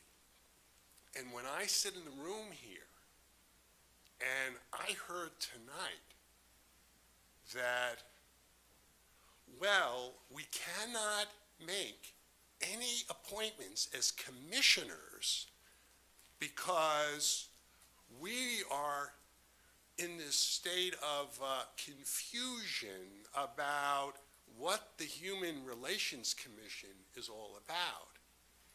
That is very, very sad. And what happens is this. The intention that you have may be very well-meaning, but the impact is devastating. So, Mr. Oni, are you going to speak about the article? the article, my reading of the article is that the leadership must come from the BOS, okay? That's the bottom line. We have the town administrator saying, we're not changing anything regarding the Human Relations Commission. We're not changing anything. And then I hear the selectmen say, well, we can't make an appointment because things may change. And so the cognitive dissonance, we'll swim in that for a while. But I guarantee you, at the end of this journey, if those appointments are not made, there will be the perception that this is the commission, the selectmen have, there's a leadership gap. And it's sad. So that's what I have to say. Someone who wishes to speak in opposition to this proposed warrant article? Yes, Mr. Kurnos? Ken Kurnis, Chair of the Human Resources Board. I just want to address one of the issues, one of the things that I heard that was very troubling tonight for our board and for the Human Resources Department and for all our unions was this notion of job descriptions. I have to say that I respectfully disagree with this concept that somebody else, that a volunteer board that is appointed by the selectmen should be involved in that process. That process is a lengthy process that Sandra DeBow of the Human Resources Department goes through not only with department heads, but often has to bargain with unions. we have all types of requirements that are imposed upon us that go into the makeup of these particular job descriptions. And we have classifications of jobs, and we go through those with a fine-tooth comb every time a new job description is created. And it happens all the time. Until recently, we still had telegraph-operated job descriptions. You know, things that came from civil service that we have finally gotten rid of. We have finally gone through the entire classification process. And so it is a long and involved process and can't be done by a citizens committee. I think that would be a grave disservice. And I think it is also a shot at the unions. Quite frankly, I think the unions do a very good job for their membership, not only before us with classifications, but grievances as well. Thank you. Okay. Another speaker? I believe you've had your turn already, Mr. Conquest. Well, let's just see if there's someone who hasn't spoken. Ms. Ames, do you want to speak?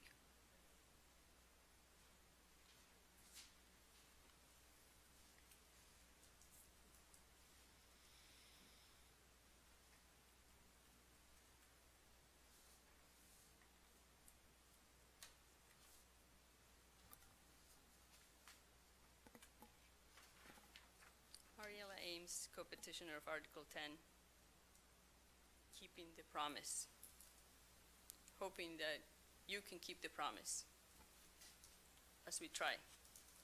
First, I would like to point out the diversity of the petitioners. This group has diversity in race, age, professions, personalities, and styles. But we all have one thing in common.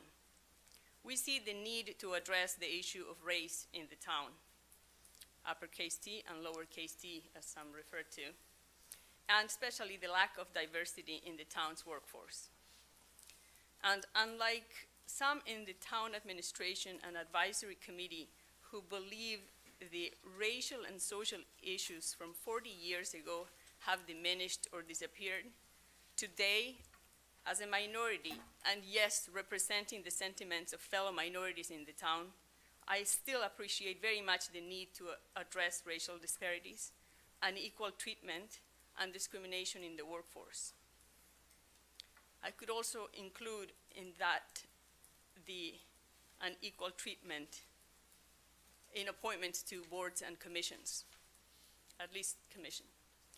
Article 10 seeks to address head-on the issue of race, systematic exclusion, and unequal opportunity in the workforce prevalent for too long, in my view.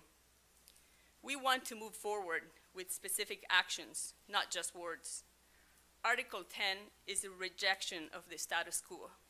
It is action beyond the words and excuses.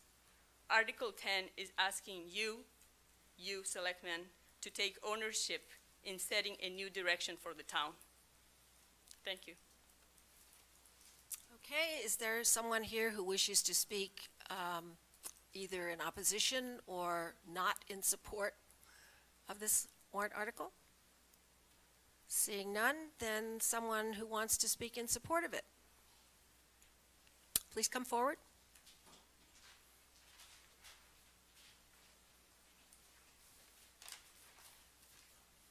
Hi, good evening. I'm Leslie Epps. I was a former employee of the town of Brookline as school nurse at the Heath for 10 years. I'm currently a small business owner, 6 years this Mother's Day. I am here in support of Article 10 because as obviously a woman of color and a female, I have had my own share of injustice. I cannot say with certainty it was due to race or gender, but what I can say with certainty is that it hurts. And I've brought my situation to the appropriate commission and have gotten denied, have gotten my issues swept under the carpet.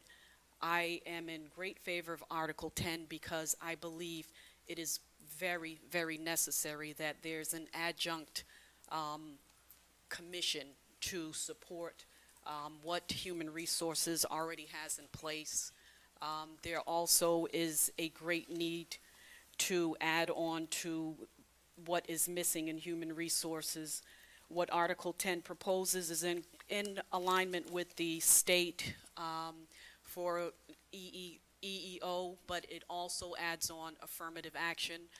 although we are focusing on race here in Article 10 with the implementation of affirmative action, that does not only work with race, it works with disability, it works with sex, it works with sexual preference, it works with, you know, all kind of other discriminatory practices to pull us up to speed. It does not work to employ people that are underqualified. It works to level the field, level the road in which had been made bumpy for people in the race, so that we can all run a fair race. It's imperative that this is taken care of. I have, as a town employee of 10 years, and a successful job I did have. I have even had money donated to the Brookline Foundation in my name, and I am proud of the work that I've done, but I am very disappointed in the response or lack of that I've gotten from Brookline in more than one situation that has happened. I have even talked with members of the selectmen members and had gotten no satisfaction there.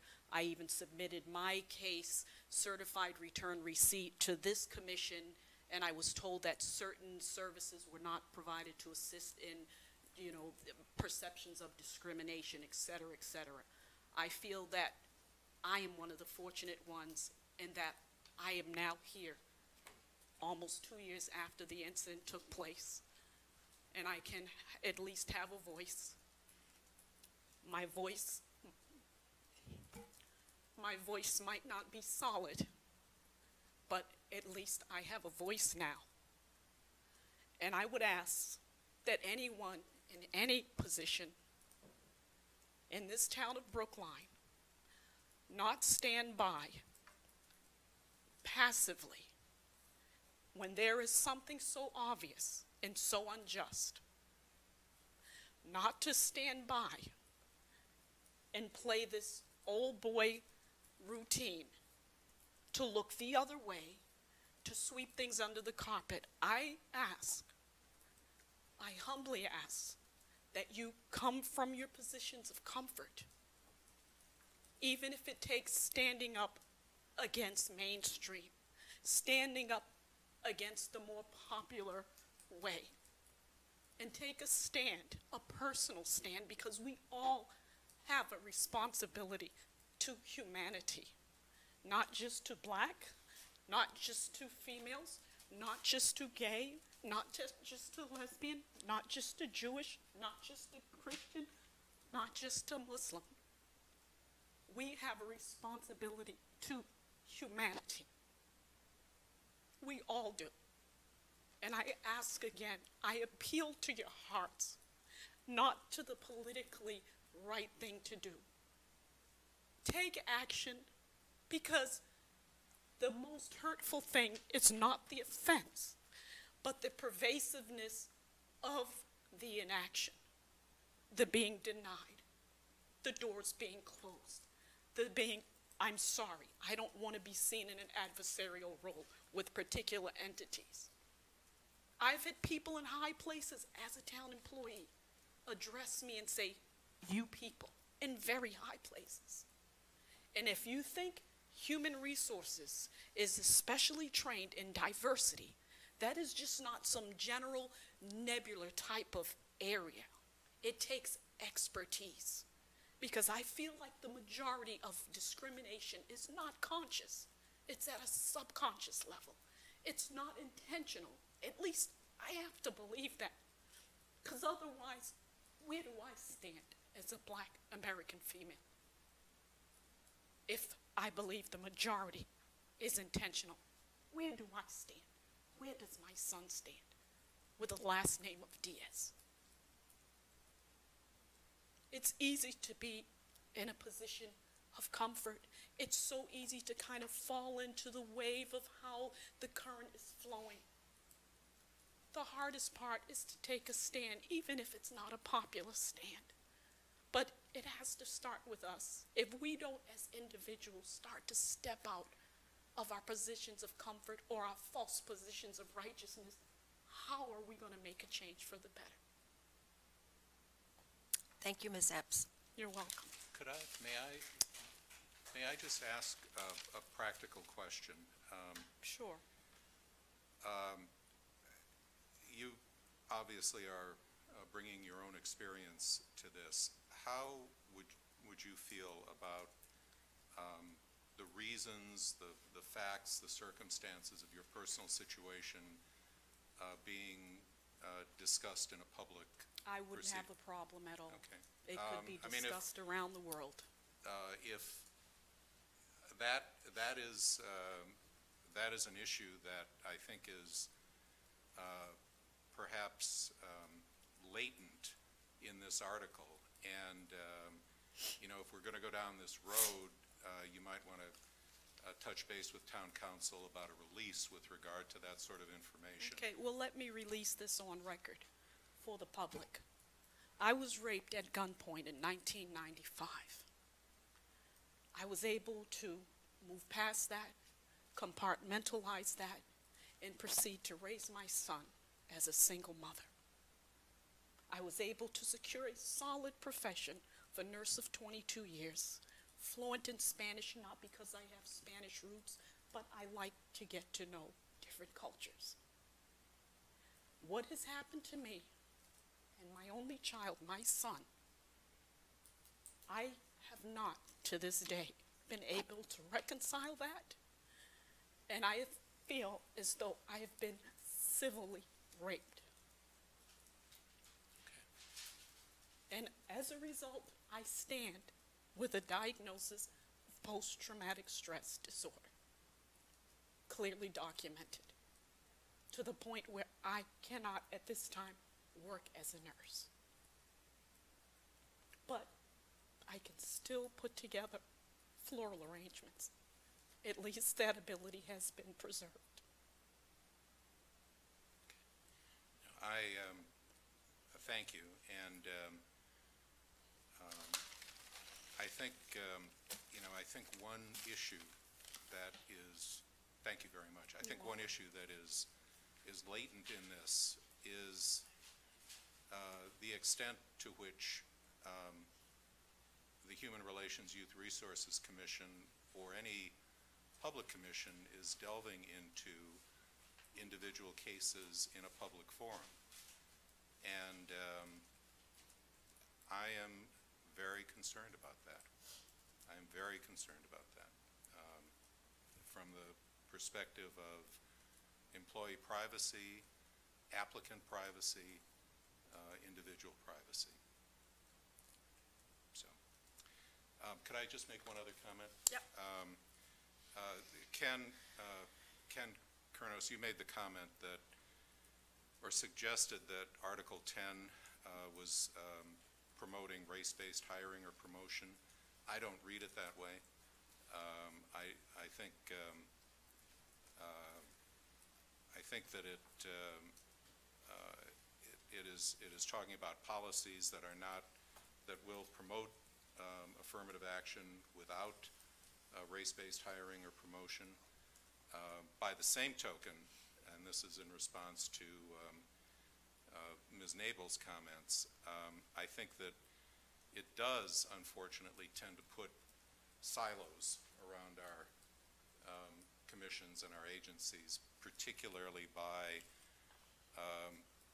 stripping the Human Resources Board of authority with respect to equal opportunity and affirmative action policies. So I think that there are a lot of very difficult issues that this article raises in its current form, and issues regarding the relationship between the two commissions, issues regarding unions, regarding civil service, and regarding individual privacy. Can I just pick up on what Selectman Benka just said? I think there's a lot in Article 10 that I want to see part of our law in the future. But I think there are some problems with the scope of it right now. I think there are some problems with the language of it, and I think there's some very detailed conversations that need to take place about how this vision fits in with other needs in the town. we've appointed a committee to study the issue, and I would very strongly urge the petitioners to maybe to table this conversation until we can really get a meaningful conversation about it. And I'm talking about short term. I'm talking about to come back in the fall town meeting. But there's a lot here of merit, but there's a lot that needs to be fitted in as well. And I'd hope you'd consider that. Are there comments, Ms. Frawley? Sure. Virginia Frawley, Precinct 16. I have a question. Less than 3 years ago, town meeting, after 2.5 years study by the Committee on Town Organization and Structure, soundly rejected any proposal that anyone other than the Board of Selectmen hire department heads. I think most of you would remember that vote. And Mr. Kleckner was just hired shortly before that, so even he might remember that. I know from the point of view of tradition, and I doubt it's changed, that it's tradition whenever a department head position comes up that Mr. Kleckner assembles a selection committee. And they meet numerous times to go over resumes and discuss what the job descriptions would be and the qualifications of applicants. I'm wondering how Article 10 would in any way impact what, or interact even, with that clear vote from town meeting less than 3 years ago. If you have any thoughts on it. Well, they said that it's not their intention to change the authority for hiring in the town, so I don't think, as proposed, I think the language is a little ambiguous in places, but as they propose it and what their intention is, I don't think there would be any change. When Mr. Kleckner puts together, any town administrator, his predecessor as well, puts together that committee to search for an appropriate department head, it's not clear to me that Article 10 won't kind of insert itself in just that process and do so in a way, you know, I wonder if that's going to be the kind of thing that nullifies the intent and the vote of town meeting. Just a question. Okay, we're going to wrap now. People who have not spoken, I can see Marilise, and I think behind her directly, Mr. Farlow. Only if you are not going to say what has already been spoken, please. I think at this point in time, you need to be adding something new. So.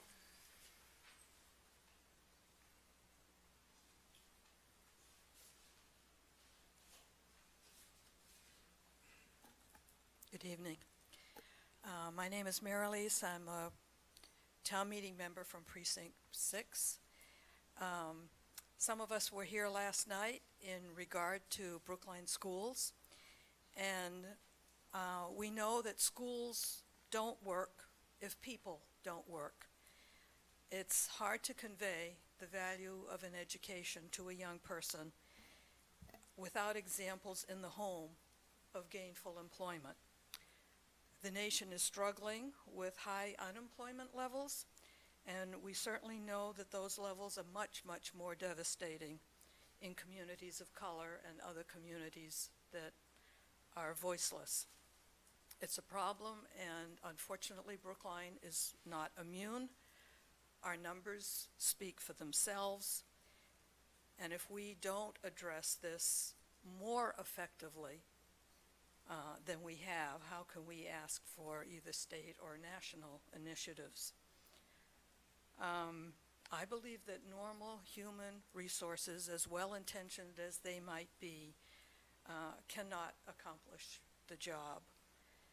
A diverse workforce is not going to beat a path to Brookline just because a job description says that we're an equal employment equal opportunity employer. We have to provide a welcoming path, and that takes specific skills and a very strong commitment. If If someone is tempted to ask whether Brookline can afford this, I would suggest that the town and society at large cannot afford not to do this. And finally, it seems to me that there is a very important distinction between human relations and human rights. Language matters, as the UN Declaration of Human Rights makes perfectly clear. Human rights can't be just absorbed into town functions that also have other priorities. I urge you to support Article 10. Other comment?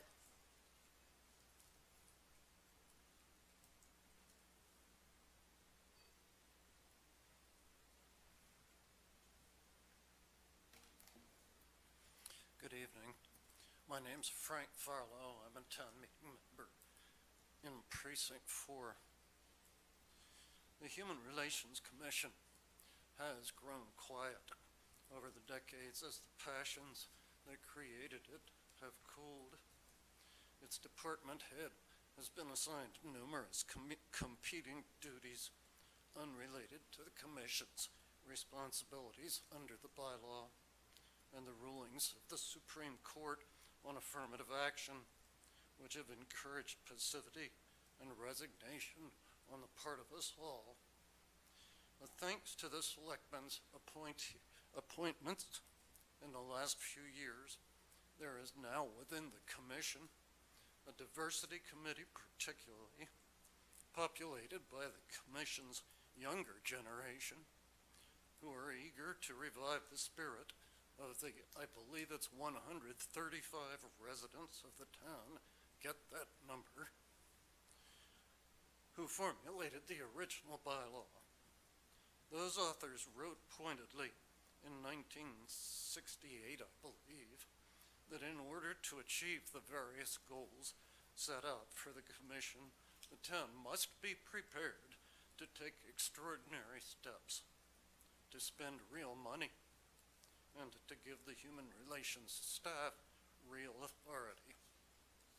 On both points, we differ with Article 9, which proposes downgrading the Office of the Human Relations Director and moving the staff into what used to be called the Health Department, in part to save money. Regarding giving the staff real authority, I'd like to quote from an article by Fred Hobby and Cynthia Stewart entitled, "Where Should Diversity Reside for Maximum Effectiveness?" Hobby is president and CEO of the Institute for Diversity in Health Management and was among the Modern Healthcare magazine's 100 most powerful people in healthcare in 2006 and 7. And the quotation is as follows. "Ideally, an organization diversity manager should report directly to the CEO. The reason? An organization's diversity plan needs to align with the vision of the corporate leadership.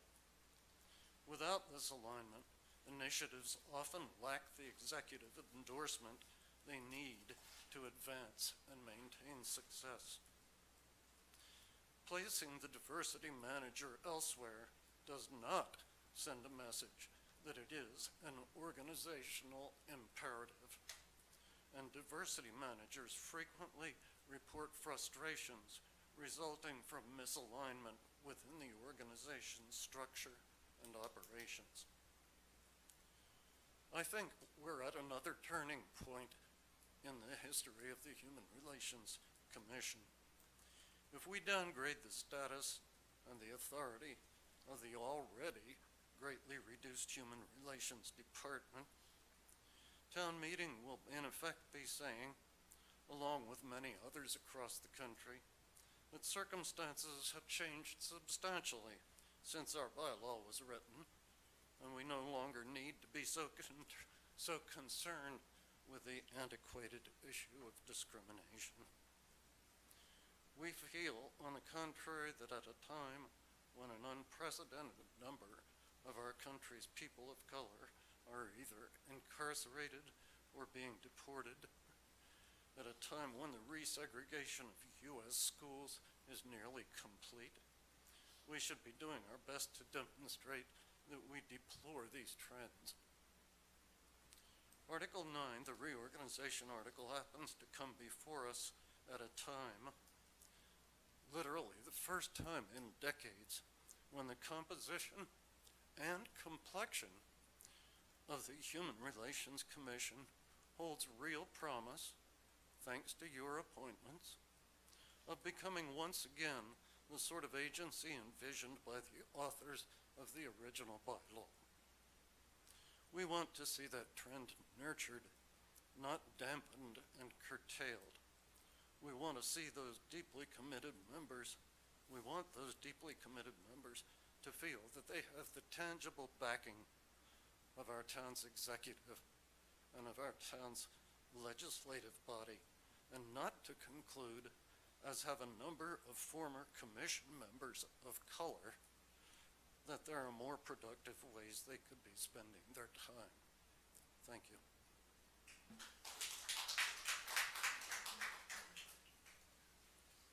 Anyone who has not spoken? Ms. Connors?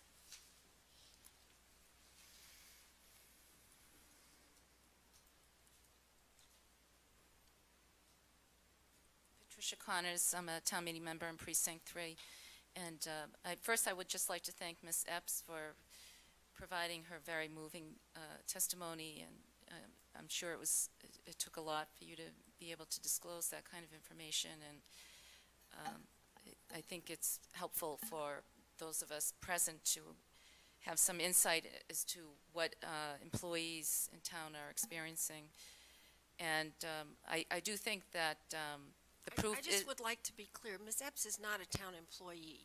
She was a former employee. Right, okay. Yes. But you made it sound as if she is currently. I just do not want that to be a misunderstanding. Okay, former employee. Thank you.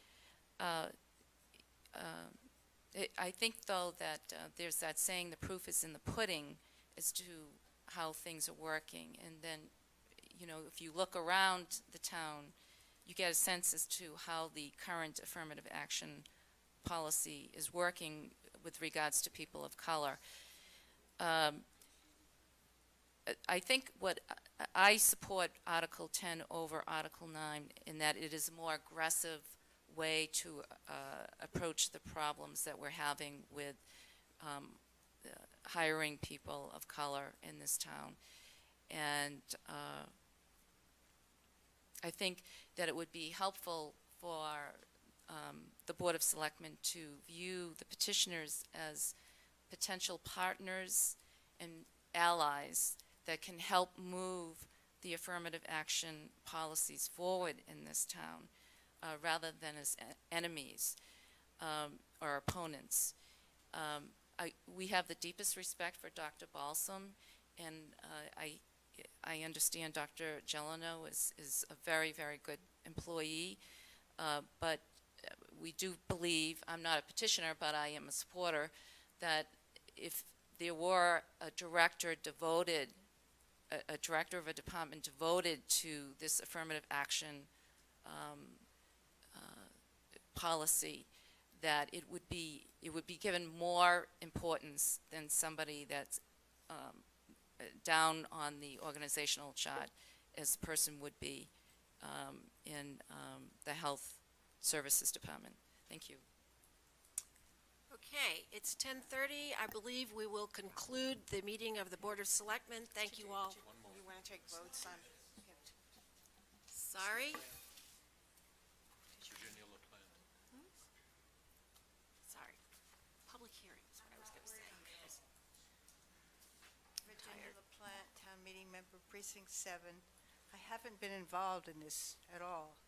I came here tonight because of some friendships, and I just wanted to listen as an outsider, and I'd tell you my view. Everybody agreed at the beginning of this evening that the town is very, very white, very male. I didn't hear anybody say that isn't the truth, certainly about the department heads. It seemed to me we were all the same problem was bringing us here. Great. But then I've heard this great divergence with, you know, Article 10, you picking holes in it.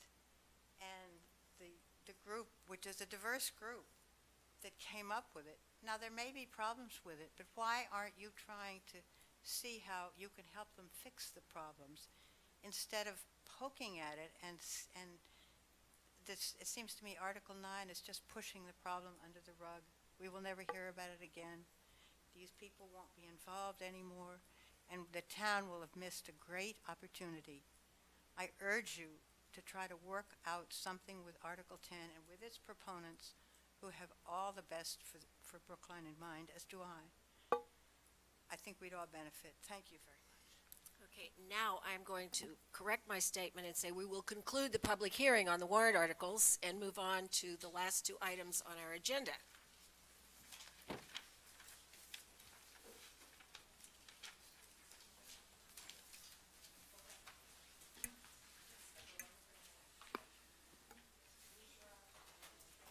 Thank you for allowing so much time. Oh, your PowerPoint, do you need to take that? Did you? No, it was by email. Oh, okay, fine.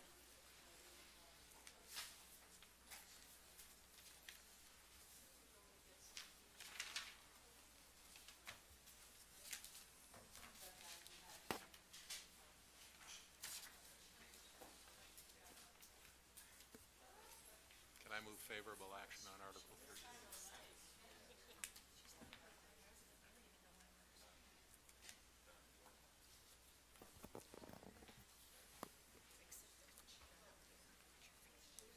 Okay. Would you Article like to 13? move your article? I would love to. Selectman Benka? May I move favorable action that the Board of Selectmen support favorable action on Article 13, the news rack regulations. And let me just add that I received an email from Ann Myers of EDAB indicating that the City of Boston has actually just revised its news rack regulations, and they have in fact adopted a number of the provisions that are in this bylaw. Oh, really? Oh, So, interesting. Okay. All in favor, please say aye. Selectman Daly? No discussion? Aye. Would you like to discuss this? Aye. Would you like to discuss No, this? no. Right. All in Only favor? vote aye. I'm just putting a motion on the table. Selectman Daly? Yeah, aye. Selectman Benka? Aye. Selectman Goldstein? Aye. Thank you. And the tar sands How do you vote? resolution? Chair Oh, sorry, DeWitt? chair votes aye. Do we have a motion on Yeah, I'll move Article favorable 23? action on Article 23, the TARS. Any discussion on tar Article sands? 23? I support it as well. I thought the proposal made a lot of sense to me. Okay. Then all in favor, please say aye. Selectman Daly? Aye. Selectman Benka? Aye. Selectman Goldstein? Aye. Chair votes aye. And that does conclude the Board of Selectmen's meeting for Tuesday, April 9th. And we will be meeting during school vacation week.